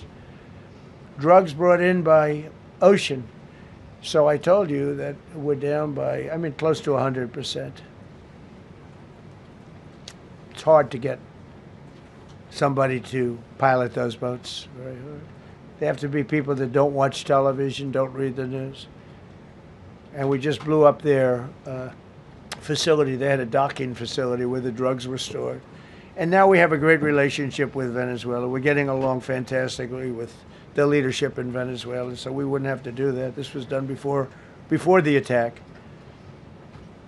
But we captured and brought to justice the outlaw dictator of Venezuela, Nicolas Maduro, who, through drugs, killed millions of people in our country. Tremendous drug dealer. Also sent millions of people into our country, including Tren de Aragua, the worst gang. They say it's the worst gang in the world. They took over parts of Colorado. They just take the apartment building. They just took it away. Just took it away like we're here. They cut the hand off one man because he called the police. Who called the police? I did. You took my apartment from me. Boom. No hand. This is what they sent us. Restoring law and order, new category. D.C. and Memphis, federal task forces deployed massive numbers of federal law enforcement officers and National Guard to restore safety. Crime down in D.C. is almost down to nothing. D.C. was a very, very dangerous place, and I think you probably know better than I do. I have a lot of people in the media thanked me for that, but some of them found it hard to thank me. But, you know, D.C. is now, look how beautiful. D.C. is now, you can walk right from here to a restaurant, right through the center of town. You can be with your child, with your loved one, with your lover. Your lover's not going to be killed anymore, so you can act like a real lover. But you can walk right through the middle of the town, and D.C. is beautiful again, too. You notice we took all the fences down, almost all. The rest are coming down. We got the graffiti all off. National Guard's been amazing. You know, we didn't tell them to do that. That's not their job description. But they were picking up garbage and everything. They were great. And I don't know, to me a town, it looks better when you have military people. These are big, strong guys, are bad guys. Look at them and they say, we're not going to mess around. But what they don't know is that we took over 2,000 people out, permanently out of D.C. These were career criminals. But I feel much better seeing those people there. I went in a couple of times and had dinner in D.C. I walked right down the middle of the street. I felt very safe. A year ago, I couldn't have done that. I would have been crazy to have done that. And Secret Service wouldn't let me do it. They weren't thrilled anyway, I will tell you. It wasn't like they were thrilled, but we did it, and it was great. But D.C. is a great thing. We have virtually no crime in D.C. anymore. And before we did this move, it was we could do the same thing with Chicago. You know, we brought Chicago down 25%, even though we just had a minimal crew there. We brought Wisconsin down. We brought Minnesota down, way down, even though everything's a fight, you know, because they want to keep those people that are lying on the floor. They want to keep those people in Minnesota, but they really don't. I don't think the real people of Minnesota, it's a very corrupt place, and the elections are totally corrupt. I feel I won it all 3 times. Nobody's won that state since Richard Nixon. It's a rigged state. And the Somalians vote as one group, even if they're not citizens, and they vote as one group, and you know, you get 600,000 votes against you. They all ought to get the hell out of here. They're bad for our country. Nationwide achieved the largest reduction in violent crime on record. So this just came out. Nationwide, over the last 11 months, achieved the largest reduction in violent crime on record, including the largest one-year drop in murders ever recorded. Almost 2,000 lives were saved. That's despite the fact that we took in criminals under the leadership of the Democrats and Joe Biden. More motor vehicle theft is down by 100,000 vehicles nationwide. That's another. Nationwide, the motor vehicle theft was out of control, and now it's very much in control. It was down by more than 100,000 vehicles to a record low. Began the process of eliminating cashless bail policies across the nation. You got to get rid of your sanctuary cities, and I hope our people know that we're not going to pay sanctuary cities. We're not going to pay them anymore. They are sanctuary for criminals. They hold criminals. We're not going to pay. They can sue us, and maybe they'll win, but we're not giving money to sanctuary cities anymore as of the beginning of the month. We began the process of eliminating the cashless bail. Well, cashless bail is where it all started. It's a disaster. And then other places. I don't know if it started in New York. I remember it starting in New York. So somebody comes in, murders somebody, and they let them out. No bail, no nothing. Basically, cashless bail means you just get the hell out. And they go outside. We have one case where a guy murders somebody, gets released, and goes out and murders somebody. 2 people in one day. No, we got to get rid of cashless bail. They got to pay, got to have bail. There's a reason for bail. Long tested. Signed an executive order to bring back mental institutions and insane asylums. We're going to have to bring them back. Hate to build those suckers, but you got to get the people off the streets. You know, we used to have, when I was growing up, we had in my area in Queens, I grew up in Queens, we had a place called Creedmoor. Creedmoor, did anybody know that? Creedmoor. It was a big, I said, Mom, why are those bars on the building? I used to play Little League baseball there at a place called Cunningham Park. It was quite the baseball player, you wouldn't believe. But I said to my mother, Mom, she would be there, always there for me. She said, son, you could be a professional baseball player. I said, thanks, Mom. I said, why are those bars on the windows? Big building, big, powerful building. It loomed over the park, actually. She said, well, people that are very sick are in that building. I said, boy, I used to always look at that building and I'd see this big building, big, tall building. It loomed over the park. It was sort of, now that I think it was a pretty unfriendly sight. But I'll never forget, I don't know if it's still there, because they got rid of most of them, you know, the Democrats in New York, they took them down, and the people live on the streets now. That's why you have a lot of the people in California and other places, they live in the streets. They took the mental institutions down. They're expensive. But I'd say, why does that building have those bars? Boy, it wasn't normal. You know, you're used to looking at like a window. But this one, you look at it, all this steel, vicious steel, tiny windows, bars all over the place. Nobody was getting out. It's called a mental institution. That was an insane asylum. Designated Antifa as a domestic terrorist organization, and many others. It is. America is respected again on the world stage. That's another topic. Obliterated Iran's nuclear enrichment capability, and Operation Midnight Hammer was one of the most successful anyone's ever seen. CNN fake news. I don't know where they are. CNN. Anybody from CNN here? Fake news. Nobody wants to raise their hand anymore. They used to argue. Yeah. Now, if you're with CNN, you don't raise your hand. But they said, well, maybe it wasn't that successful, which I really was angry because these pilots took their life in their hands. 2 o'clock in the morning with no moon, dead dark, guns shooting at them. They went in with those beautiful B-2s, and every single bomb went down an air shaft and obliterated it. And CNN came out and said, well, maybe it wasn't, by a scam writer who wrote, you know, fake stories, a lot of fake stories on other topics, right? Because when we did it, we said, that's a terrible thing. You know, the pilots came back and they said, we hit everything. They did a great job. Then on top of that, we launched from a submarine about 30 Tomahawks on top of everything else. The place was obliterated. CNN said, well, maybe it wasn't that bad. Turned out it was worse than it was. You know who could tell you that? The Iranians would tell you that. Because if they do anything, they're going to have to start a brand new place. But they did an amazing job. That was like what we did with Venezuela. I mean, nobody's ever seen a military operation like that. Ended 8 unendable wars in 10 months. These were unendable wars. Cambodia and Thailand fighting for years. Kosovo and Serbia. The Congo and Rwanda. Pakistan and India, they were really going at it. 8 planes shot down. They were going to go nuclear, in my opinion. The Prime Minister of Pakistan was here, and he said President Trump saved 10 million people and maybe much more than that. They're both nuclear countries. Israel and Iran. Egypt and Ethiopia were going to fight over a dam, and I got them to stop. I still got to work it out, because they put a dam up in Ethiopia that stops the flow from a little river called the Nile.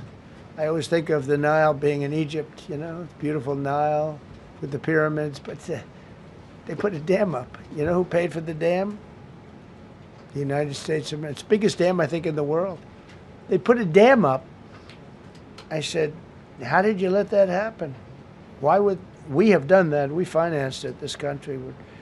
I don't know. Maybe it was a Republican president, but I don't think it was. I think it was a Democrat. But what a terrible thing. So Egypt basically is, you know, they don't have enough water in the Nile.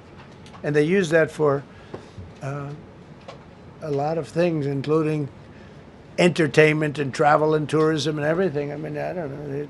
They got a big dam. I got to work that one out now, too. Armenia and Azerbaijan, President Putin told me, I cannot believe you settled that war. I've been trying to settle that war for 10 years. Armenia and Azerbaijan. They were fighting it for many, many years. And I ended up getting the heads of both countries in my office. The beautiful Oval Office, much more beautiful now than it ever was. And one sat on one side of the other. He said, you know, I've been the head of Azerbaijan for 22 years, and for 22 years I've been killing his people. And the other gentleman, and both very good guys, said, I've been here for 7 years, and for 7 years I've been killing his people. And they started over there, and within an hour they were next to each other, and by the time we ended, they were hugging each other, and it's been a great peace, you know? Should have gotten the Nobel Prize for each war, but I don't say that. I saved millions and millions of people. And don't let anyone tell you that Norway doesn't control the shots, okay? It's in Norway. Norway controls the shots. They'll say, we have nothing to do with it. It's a joke. They've lost such prestige. got all, that's why I have such respect for Maria doing what she did. She said, I don't deserve the Nobel Prize. He does. When she got it, they said, wow, that's amazing. I thought President Trump would get it. President Trump deserves it. He ended up 8 wars. How nice, right? It's a good woman. Got all 20 living hostages returned to their families, and the remains, they all came out. We got the 20 living hostages. We got the 28 hostages. They have 1 left that we think we know where it is. Amazing. Looked like we weren't going to get anywhere near that. Now they've gotten almost. And more importantly, we got many more, hundreds. We got them all. If we didn't do it, you wouldn't have had, most of those people would have been dead. I don't know if that's covered properly, but you know, the 20 is great. They were the last ones. I always said the last 20 are going to be hard, but we got them. We got the last 20, and we got close to 28 of the bodies of the dead. And to those parents, that was just as important as getting their son back alive. They were almost even more intent on getting, they knew their son was dead. They wanted to get the body. I got him back. We just created the Board of Peace, which I think is going to be amazing. I wish the United Nations could do more. I wish we didn't need a Board of Peace, but the United Nations, and you know, with all the wars I settled, the United Nations never helped me on one war. I mean, I guess I'm not blaming them. I didn't call them to help, but I got, you know, the presidents and prime ministers together. We knocked heads. We got along, and they liked me. I liked them. Every single one of them nominated me for a Nobel Prize. Every one of the wars, among many other people, nominated me for a Nobel Prize. But Putin told me, I cannot believe you got this war settled. I've worked on it for 10 years because it's his territory. Rescued 83 American hostages and citizens detained from abroad without paying a lot of money. Paid no money. Apprehended terrorists responsible for the Abbey Gate bombing that claimed the lives of 13 U.S. service members in Afghanistan, the lowest point in the history of our country. That was a Biden disaster. I was getting out, but I was getting out with dignity and strength. We were the boss. Oh, we were the boss. They wouldn't do a thing against us. And this very stupid person got in, and what a shame. They should have left from Bagram, which is the big military base, which has hundreds of acres around it. Should have left from Bagram. Terminated visas of Hamas sympathizers and deported pro-jihad foreign nationals. Got NATO members to agree to raise defense spending to 5% of GDP from 2%, and they pay the 5%, and they didn't pay the 2%. And by the way, I did more for NATO than any other person alive or dead. Nobody's done for NATO. And I think for the most part, they'll tell you that. I think you could ask the Secretary General about that, but he said it a lot. I've done more for NATO than anybody, and I see all this stuff, but NATO has to treat us fairly, too. The big fear I have with NATO is we spend tremendous amounts of money with NATO, and I know we'll come to their rescue, but I just really do question whether or not they'll come to ours. You know, I'm just asking. Just saying, right? You remember during the debate? Just saying. Signed $1 trillion investment in U.S. military, and next year we hopefully will go to a $1.5 trillion. We're building battleships that are 100 times more powerful than the battleships of World War II, which are the big, beautiful, those big, beautiful things with the guns. I said, what about bringing them out of dry dock? They said, sir, what we're building will blow them away. Think of it. These ships are 100 times more powerful than the battleships that you see on Victory at Sea. Do you ever see Victory at Sea? What a great thing that is to watch. Renamed the Department of Defense into the Department of War, which everyone loves, by the way. Signed landmark critical minerals deals with Australia, Malaysia, Thailand, Ukraine, Japan, and many others. We're going to have so much rare earth. It's actually not that rare. Getting it processed is rare, but there's a lot of rare earth. There's a lot of earth around, I can tell you. Withdrew from the corrupt World Health Organization, where we were paying hundreds of millions of dollars a year. So we were paying $500 million a year, and China was paying $37 million a year. I said, why aren't we paying the same as China? They said, well, Nobody asked. I said, China's got 1.4 billion people. We have 350 million, probably with all the illegals, you know. China probably knows more accurately. But we have much smaller in terms of the number of people. We have a much more powerful military, but we have much smaller. I rebuilt the military during my first term, by the way. And while they gave away a lot to Afghanistan, the Taliban, which was just horrible seeing them. Every year seeing them do that military down some dirty street is a disgrace. But while Biden gave a lot of it away, it's a tiny fraction compared to what we did. I rebuilt the military, and now we're continuing to build it. And bigger and better, we need it, peace through strength. But we withdrew from the corrupt World Health Organization. So I remember we were paying $500 million, they were paying 37 or 39 million. And I said, how come? So I withdrew, and they called, we'll give you the same deal that they had. I said, well, it should be less than that, because if they're at 37 and you have 3 times, 4 times the number of people, even maybe 5 times, I don't know. So it should be less, but I didn't want to chisel around.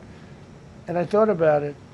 So I could have taken 500 million to 37, and everybody knew it. I chose not to do it because it was actually very popular when I got out, because they were terrible.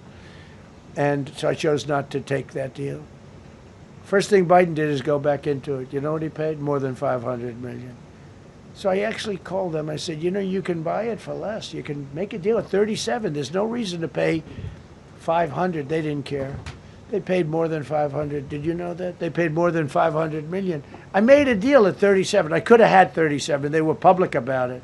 We'll give you the same deal that China has for 37. And they paid 500 million. They paid $500 million.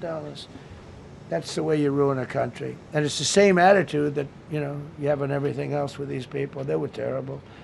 The anti-American UN Human Rights Council we ended. The UN Relief and Works Agency we ended. And the fake Paris Climate Accord, which was a ripoff of America, where we had to pay $1 trillion and they were paying nothing. China didn't kick in until 2035. We kicked in immediately. We were supposed to pay $1 trillion. Russia went to a standard of 1991, which was a dirtier standard. But we had to pay top dollar. So I terminated that. Another Rick. We ended the woke lunacy and restored common sense, abolished all discriminatory diversity, equity, and inclusion DEI policies throughout the federal government and the private sector. They're gone, everybody. They're gone. Terrible. Terminated the Green New Scam and ended the insane electric vehicle mandate. I love electric vehicles.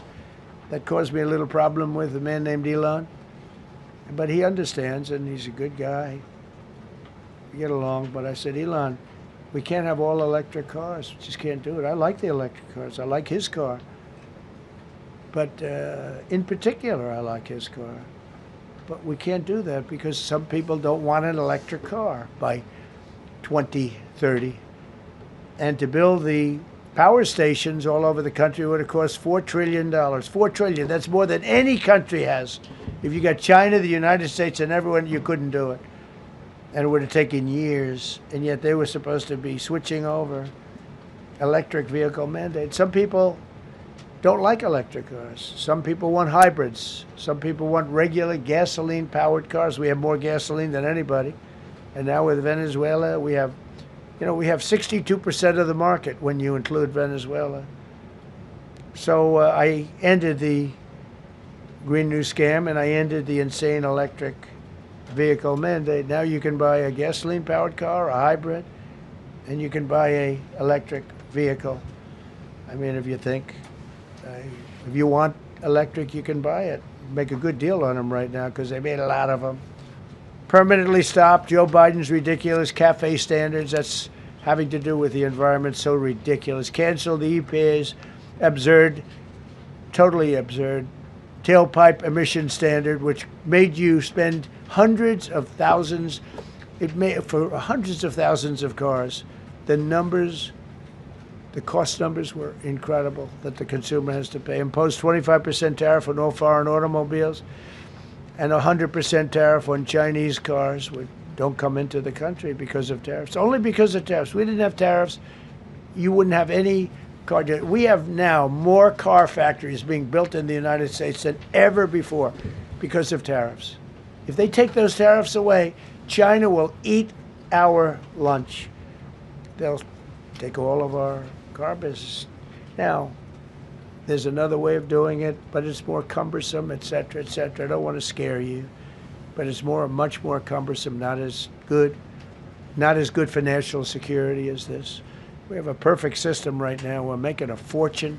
We've never been stronger, and I hope the Supreme Court does the right thing for our country, because if they don't, it's such a problem. It's just so, it would be so sad. We're doing so well because of tariffs. And the people that are heading up the lawsuit, like there's a guy named Leonard Leo, who's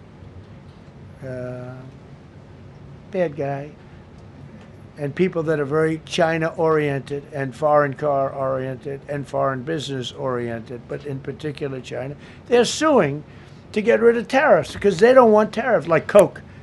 Coke has businesses outside of the United States. If you have them outside, you don't want tariffs. But because of tariffs, they treat us well. Without tariffs, they would treat us very badly, as you saw for many years.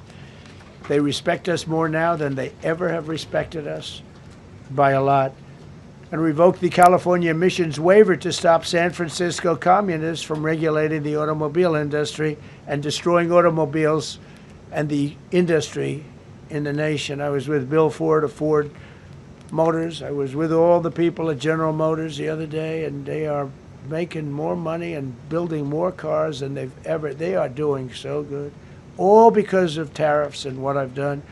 And they're building their plants all in the United States. Reopened ANWR for drilling. That's a big deal. Launched a massive Alaskan pipeline project to export natural gas to Asia. We made a deal with South Korea and with Japan that gives us money, the likes of which nobody's ever seen before. Signed executive orders to end Biden's war on coal. And I say clean, beautiful coal. I never say the word coal. It has to be preceded by the words clean, beautiful coal. And put miners back to work. The miners love Trump. I think I got 100% of their vote. We banned transgenders from the military. We don't want transgender in the military. Ordered reinstatement of patriots expelled from our military with full back pay. So we had some people that were terminated, and they're coming back into our military. Fired the woke boards of visitors at our military service academies. The boards of visitors were run by radical left, maybe communists, maybe not, but they were still heavily radical left, and they were bad for us. Signed an executive order to remove anti-American propaganda from federal museums and national parks. Required the federal employees to return to work in person or be fired. We don't want them sitting in their home on their bed working. We want them in an office that we're paying for in Washington, D.C., or wherever it may be. And we've largely taken care of that mess. That was crazy. I guarantee you they're out on the ball fields. I guarantee you they're out playing golf. And you can't run a country or a company that way. I think it's happening even so with countries and companies. But we had so many of our federal workers, they wouldn't come into work. Signed an order banning all government censorship and restoring free speech. Made it the official policy of the United States government that there are only two genders. This was not a tough one. Two genders. Can anybody guess what they are? Male and female. I think the Democrats know that too, but they refuse to admit it. Banned the use of puberty blockers, hormone injections, and other chemical and surgical mutilation of children. Can you imagine saying this 15 years ago? That we banned the use of puberty blockers, hormone injections, and other chemical and surgical mutilation of our children. You know, when I say it, I say, do I have to say that? I actually asked my people today, yes, sir, because people, that's where the country went. Banned men from playing in women's sports. Big Supreme Court case, and I mean, I can't believe it. Some of the justices were fighting hard for men to be able to play in women's sports. A couple of them. I can't imagine it, but I think anybody that rules that way should lose a lot of credibility. But we banned men from playing in women's sports. All you have to do is look at the records. Look at weightlifting records. Look at swimming records. Look at track and field. It's not fair. It's very demeaning to women. Banned transgender ideology and critical race theory from our schools. Secured unprecedented settlements with Brown University, Columbia University, and many other colleges, including the University of Pennsylvania, where I went, the great old Wharton School of Finance. To restore fairness and merit, we're working with Harvard right now. They've been very anti-Semitic. Terrible what they've done. And we'll see what happens. I hear we have a deal, but who the hell knows with them? They have a lawyer that wants to show how hot he is. Ended taxpayer-funded student loan forgiveness for radical left and anti-American activists. Can you believe it? Began the process of abolishing the Federal Department of Education and returning education back to the states. And Linda McMahon is doing a fantastic job. Ended Joe Biden's weaponization of our government and removed his hand-picked radical left Marxist prosecutors from the Department of Justice, like deranged Jack Smith. He's a sick son of a bitch. They gave me the worst of the worst. And here I am. How did that happen? How did that happen? He's a sick guy, and Letitia James is sick, and Alvin Bragg is sick. They're sick people. And others. Fani, you can't call Fanny. She doesn't like it. She wants to be called Fani. Fani Willis. I won. Can you imagine putting somebody through that? And then if I suggest that somebody may be guilty of a terrible crime, oh, he's weaponizing government. Trump is weaponizing government. It's terrible. Can you imagine? They say to me about weaponize, I don't weaponize anything. But what they did to me, nobody ever went through what I went through. And here I am in a place called the White House. It's a beautiful place. Who would have thought, right? Signed legislation to cut all taxpayer funding to woke and biased NPR and PBS. And they're sort of gone now, I guess. I heard they closed up. They were terrible. They were so unfair. They were so terrible. Officially reinstated Columbus Day. I like the name Columbus Day. The Italian people are very happy about it. Remember, when you go to the voting booths, I reinstated Columbus Day. That was an easy one. Christopher Columbus. Cut Social Security wait times by 50%, serve 65% more Social Security recipients by phone, and are on track to doubling the service and performance compared to the Biden administration. We're 2.5 to 3 times better and faster.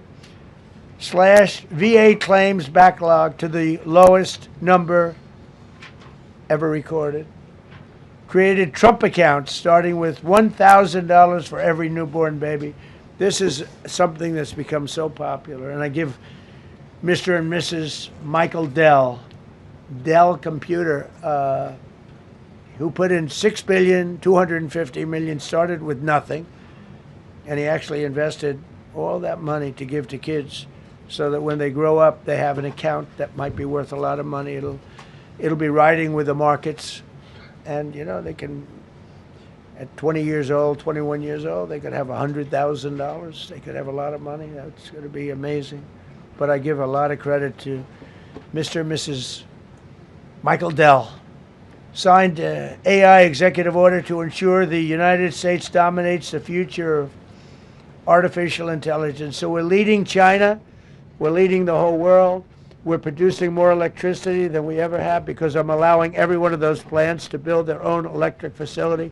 We're giving them very, very fast approvals, unlike Los Angeles with the fire. So the federal government, I want to give a lot of credit to Lee Zeldin.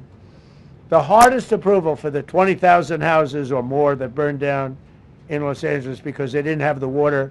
They didn't allow the water to come down from the Pacific Northwest. They routed the water into the Pacific Ocean.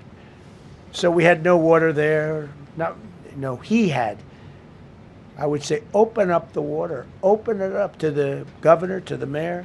They didn't want to do it. They wanted to protect a tiny little fish that's, you know, I said, how can you have a fish when you don't have any water?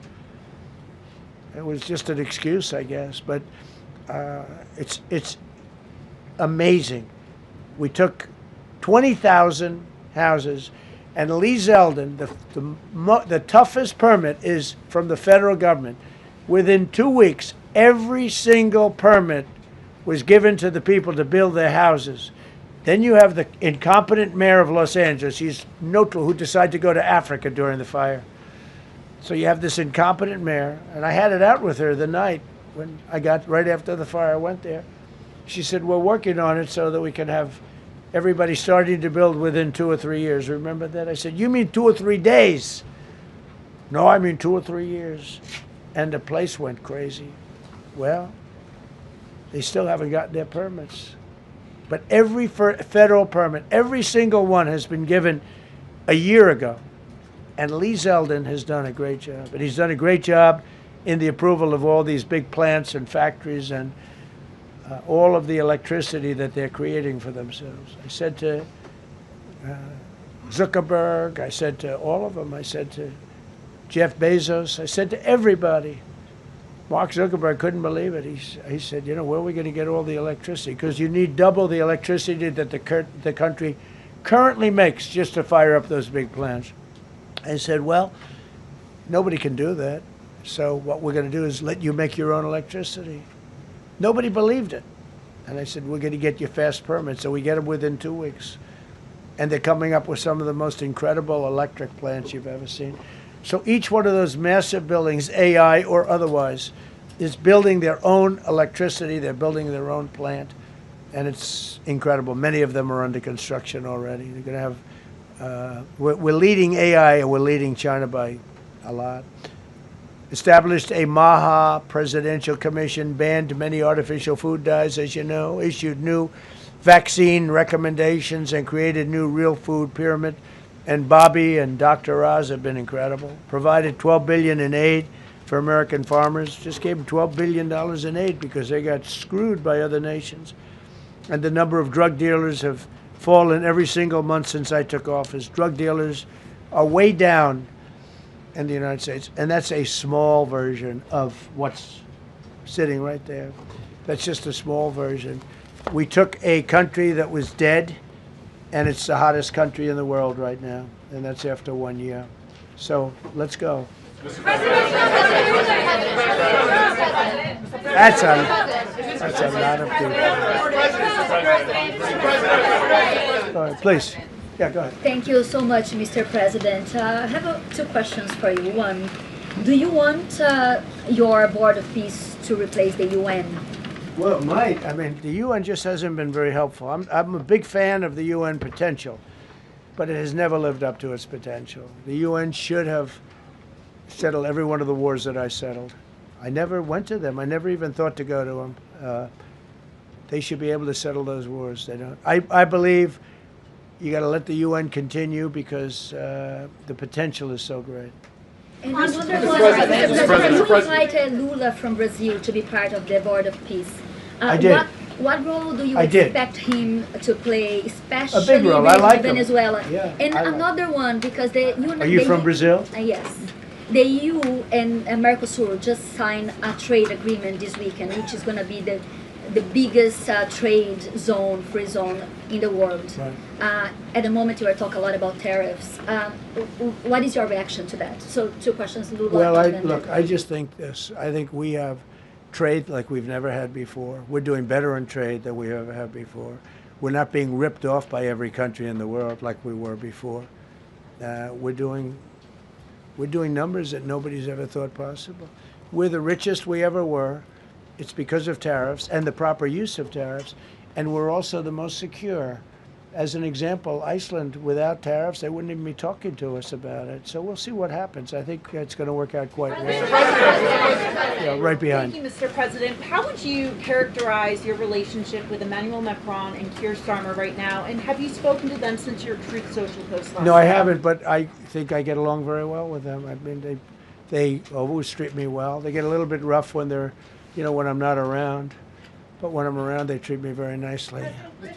And, you know, I like both of them. They're both liberal. They've got to straighten out their countries. You can't, you know, London is having a lot of problems. And if you look at Paris, got a lot of problems. They have two problems, immigration and energy. They got to stop with the windmills, and they got to go back like UK has an unbelievable asset called the North Sea. Norway uses it, makes a fortune. They have a better section of it, and they don't do it. They could straighten out their countries, and it would be good. But I get along very well with them. You told Norway's prime minister. Are you from Norway? No. You look like you would be from Norway. But she looks like she's from Norway. Go ahead. You told Norway's prime minister that you not winning the Nobel Peace Prize made you feel less obligated to think purely of peace. Well, I lost a lot of respect for Norway. And I believe very strongly that Norway controls the Nobel Prize. But you have to understand, I settled 8 wars. I've had every one of those wars, every participant wrote, I didn't ask them to do it. They sent in strong they make recommendations for that. But I settled 8 wars. No president's probably ever settled 1 war. I don't know, think of it. I did 8. The reason I do it is because it's easy for me to do. And I didn't do it for a Nobel Prize. I did it because I'm saving a lot of lives. I'm trying to settle the final one. I'm trying to do Russia-Ukraine. And when Russia's ready, Ukraine's not. When Ukraine's ready, Russia's not. But they're losing 25,000 people a month on average. And I'm trying to get that one done. But no, I feel that Norway has tremendous control over who gets the Nobel Prize, despite what they say. How far are you willing to go to acquire Greenland? You'll find out. Mr. President, Kevin Hassett has said that those $2,000 tariff rebate checks would be up to Congress to decide whether or not to disperse that. Do you agree with Kevin Hassett on that, or do you think you can do that unilaterally? No, I don't think we would have to go the Congress route, but you know, we'll find out. The reason we're even talking about it is that we have so much money coming in from tariffs that we'll be able to issue at least a $2,000 dividend and also pay down debt for the country. But we'd do a $2,000 dividend to the people of our country. Would probably set a limit of, income limit where it made sense. But we will be able to make a very substantial dividend to the people of our country. I believe we can do that without Congress. Last night on Truth Social, you said that the British plan to hand the base of Diego Garcia over to Mauritius and then rent it back was an act of great stupidity. Previously, you've backed that deal. Is it now your position that the deal should not go ahead? I think that they, when they originally were going to do it, they were talking about doing some concept of ownership. But now they're looking to essentially just do a lease and sell it. And I'm against that. It's a reasonably nothing like Greenland, but it's a reasonably important area of the globe. Not to anywhere near Greenland, but I think they should keep it. I don't know why they're doing it. Do they need money? Mr. President, with your support to the Syrian government, most probably you avoided another civil war and a bloodshed in Syria, especially after the fall of the regime. I did a good job. And, the Syrian government the last 2 weeks had to use some force to implement its force on specific areas. And well, with to keep the prisoners, the terrorist prisoners, which are some of the worst in the world, at bay. So they were able to keep that. He's working very hard. The president of Syria is working very, very hard. Strong guy, tough guy, pretty rough resume. But you're not going to put a choir boy in there and get the job done. I spoke with him yesterday because we were talking about the prisons and what was going on. We have some of the worst terrorists in the world in those prisons, and he's watching them. Syria, sir. Mr. President, Gavin Newsom is going to be at Davos if he's not already there. You're probably going to run into him. I presume that this is for him to raise his platform for 2028. But what do you anticipate his foreign policy platform is going to be? I don't know. I mean, I don't know that he's going to be the nominee. I know this. I had a very good relationship with Gavin Newsom when we were, in office together. I was president. He was the governor of California. We had he would talk about it often, and somewhere we just went astray. I just hate the way California is being run. we actually have people leaving. It's never happened before, but I hate the way it's being run. He and I had a very good relationship, really close to the word exceptional, but now we seem not to. Thank you, President Trump. President Trump, you spoke earlier. Mr. President, you've been hearing from allies. Thank you. Thank you so much, President Trump. Kara Castanova from Lindell TV. And you spoke earlier about the 2020 election. Now that Maduro is in U.S. custody and he was criminally charged, has any more information emerged that you could share with us regarding Venezuelan election software and Venezuelan ties to tampering with the 2020 election? And would you consider speaking to Maduro personally in prison in New York to get some answers on Venezuela's involvement with the 2020 election? No, I don't think I would be doing that. I think my lawyers would be very unhappy if I did that. Yeah, they've learned some things. Please. What happens to the tariff threat to Greenland if the Supreme Court comes out and rules against you on the tariffs? And well, I'll have to use something else. I mean, look, are you willing to use force? You know, take a look at the word license. Take a look at other things. I mean, we have other alternatives. But what we're doing now is the best, the strongest, the fastest, the easiest, the least complicated. Sir, if you move ahead with the Greenland-related tariffs on Europe, you secured almost $1 trillion of commitments from them to invest in the United States. Does that go kaput out the window if that happens? I doubt it. Look, they need that agreement very badly with us. They really do. They fought very hard to get it. So I doubt that, but we'll see what happens. We have a lot of meetings scheduled on Greenland. I'm leaving tonight, as you know, for Davos. And we have a lot of meetings scheduled on Greenland. And I think things are going to work out pretty well, actually. And so Thank you, Mr. President. Will you still go to Paris for the G7 emergency meeting as offered by President Macron? No, I wouldn't do that.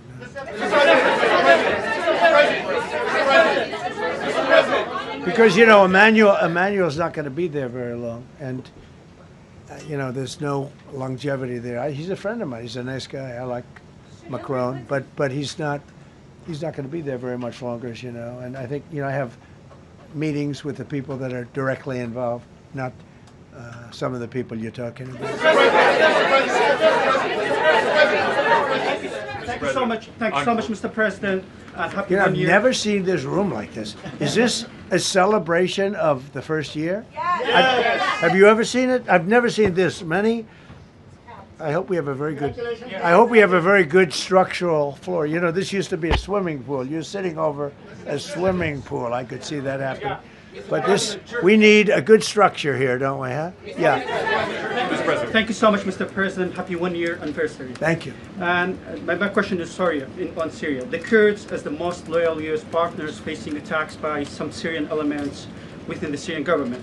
Will you do to ensure the Kurdish rights protected and their effective forces against terrorism in Rojava, Syria continue, as the Kurdish see you as a president does not abandon his allies? Well, I like the Kurds, but just so you understand, the Kurds were paid tremendous amounts of money, were given oil and other things, so they were doing it for themselves, more so than they were doing it for us. But we got along with the Kurds, and we are trying to protect the Kurds. That's correct. Ahead of your speech in Davos, can you give us a preview of what we can expect as far as, you know, laying out the plans for Americans to be able to buy homes?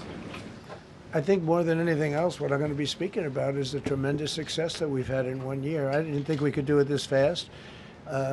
Think of it, it's just now 12 months, and you know, I say it often, we have the most successful country in the world. We have the hottest country anywhere in the world by far. And this country would have been absolutely stone cold dead. And I'm going to be talking about it. I'm going to be, because, you know, a lot of them could use some of the advice as to what we did. They need energy. You take a look at their energy policy, they're going to destroy themselves with what they're doing with the windmills and all the nonsense. They need energy help badly, or they're going to be in big trouble, and they need immigration help badly. How much longer do you want to go? Call it. I do. I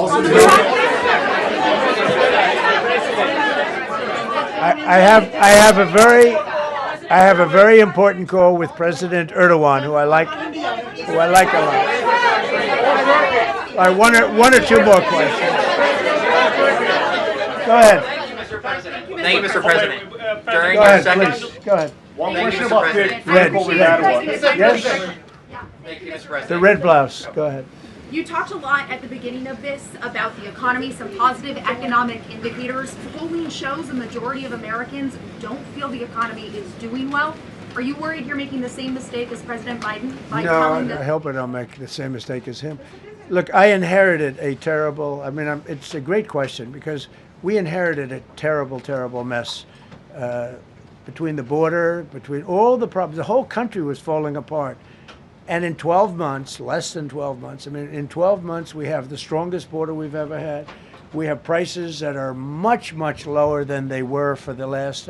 We inherited very high prices. We inherited, remember this, inflation was at a historic high. We had never had inflation like that. They say 48 years, but whether it's 48 years or ever, we had the highest inflation, in my opinion, that we've ever had. Prices, because of that, were very high.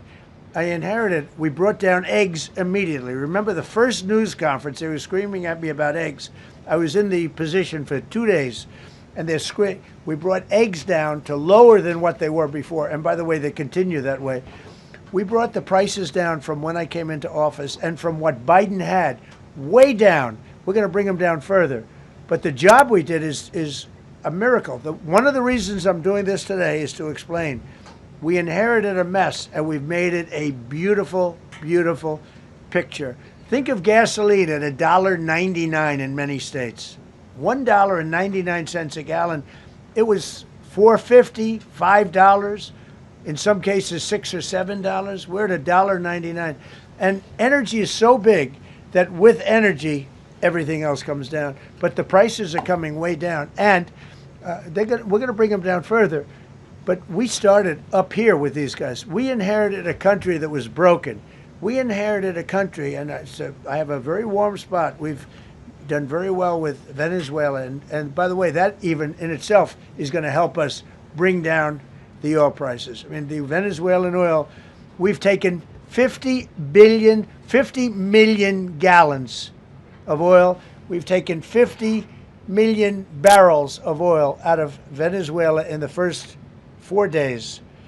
We've got millions of barrels of oil left. We're selling it on the open market. We're bringing down oil prices incredibly. And when they come down, and they've already come down, again, $1.99 a gallon for oil. Nobody thought they'd ever see it. All right, one or two more. Go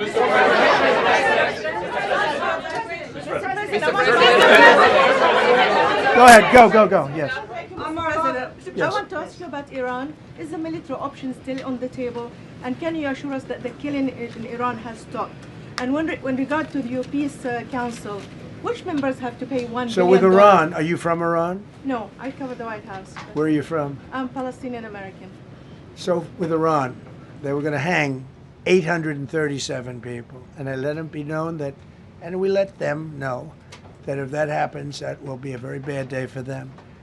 And they decided not to do it. They didn't hang the people. I can't tell you what's going to happen in the future, but supposedly they've taken that off the table. But they were going to, last week, they were going to hang on Thursday or Wednesday. They were going to hang, I think, 837 people. And they didn't hang anybody. So we're just going to have to see what happens with Iran. Is the military option off the table?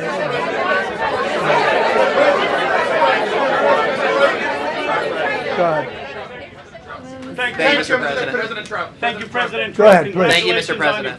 Go ahead, I'll take your question. Okay, thank you. Thank you. Thank you, Go Mr. ahead, President. right here. Thank you, Mr. President. You promised during your second inaugural to always put America first. I'm curious, how would you winning the Nobel Peace Prize improve the lives of average, everyday Americans? Why is this prize so important? It wouldn't improve the lives of any. What improved the lives of people are people that are living. I saved probably tens of millions of lives in the wars. You know, if you add up the numbers, just if you look at any one of those wars, you're talking about millions of people. You multiply it times 8. But when you look at India and Pakistan, that could have been 10, 15, 20 million people. Could have been more than that. So I saved millions of people. So that, to me, is the big thing. What? You suggested a moment ago that perhaps the reason why a positive story about the economy isn't getting through is because of, bad communications people. But Are average Americans wrong to still feel high prices, and how much longer does the White House hope that they? So I think a will lot stay? of people are listening to the fake news a little bit, and I'm not blaming anybody. I think I blame ourselves. I think we've done a much better job than we're able to promote. We're not promoting. We're doing a great job, and we're sort of letting the promotion take care of itself. One of the reasons I'm doing this news conference, I think it's important. We have taken a mess and made it really good. It's going to get even better. But if you look at prices from a year or a year and a half ago, you look at the Biden prices, they were way up through the sky. And, you know, they use the word affordability. They just say affordability and they don't talk about it. They created the affordability problem, and we are solving it. We have solved a lot of it. Again, everybody agrees in this room, I think, gasoline prices have come per gallon way down. When that happens, everything else comes down, but they've come down way down. Many of the groceries have come way down. It's all happening, and it's happening strong. But if you go back a year and a half, 2 years, take a look at those prices and look at the prices now. Mr.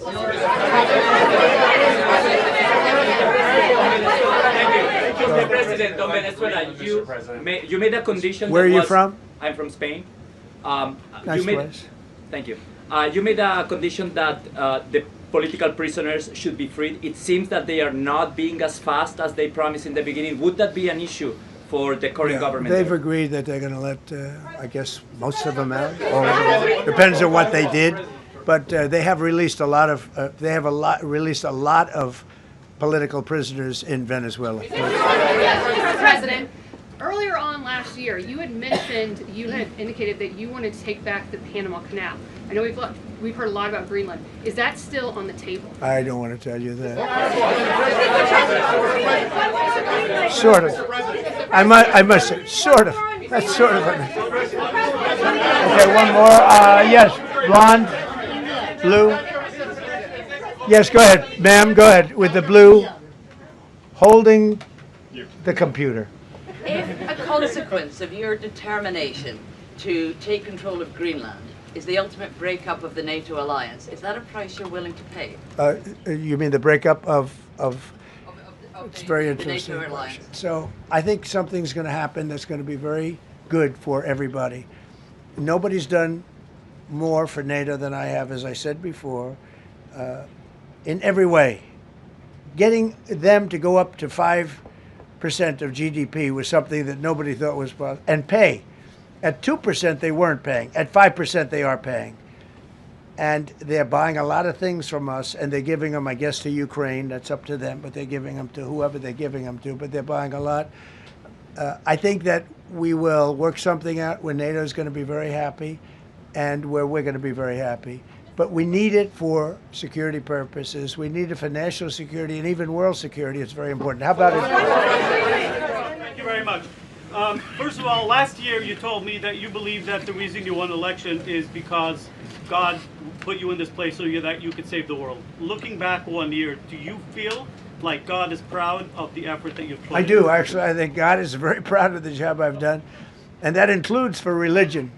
You know, we're protecting a lot of people that are being killed. Christians, and Jewish people, and lots of people are being protected by me that wouldn't be protected by another type of president.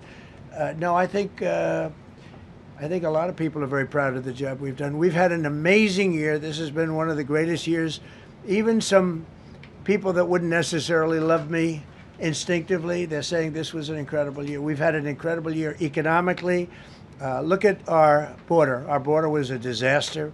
People poured. It was an invasion into our country of a lot of very bad people. Good people too, but a lot of very bad people from prisons and drug dealers and gangs and horrible people, murderers, thousands and thousands of murderers allowed into our country. And we now have the strongest border of any country. There's probably not a country, I guess North Korea has a pretty strong border, by the way, but there's not a country in the world that has a border like we do. And we took it from the worst border. We had the worst border in the world. Now we have one of the strongest borders in the world. One more question. President, you said you're confident something's going to get worked out in Greenland, but Greenlanders have made it clear they don't want to be part of the U.S. Well, what gives the U.S. the right to take away that self-determination? When I speak to them, I'm sure they'll be thrilled. Mr. President, are you committed to keeping the U.S. in NATO? I've had such a good relationship. I've made it so much better, so much stronger. It's so good now. NATO is so much stronger now. I don't agree with a lot of the things they've done, but that was done before I got there. I think NATO's been good. Sometimes it's overrated, sometimes it's not. But we have a strong NATO. When I came here, we had a weak NATO. We had a NATO at 2%, and they weren't paying. You had a nothing NATO. NATO's, whether you like it or not, it's only as good as we are. If NATO doesn't have us, NATO is not very strong. Yes,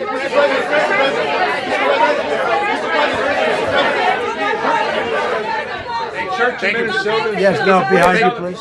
Thank you, President Trump. Yes, go ahead. Greatly appreciate it, sir.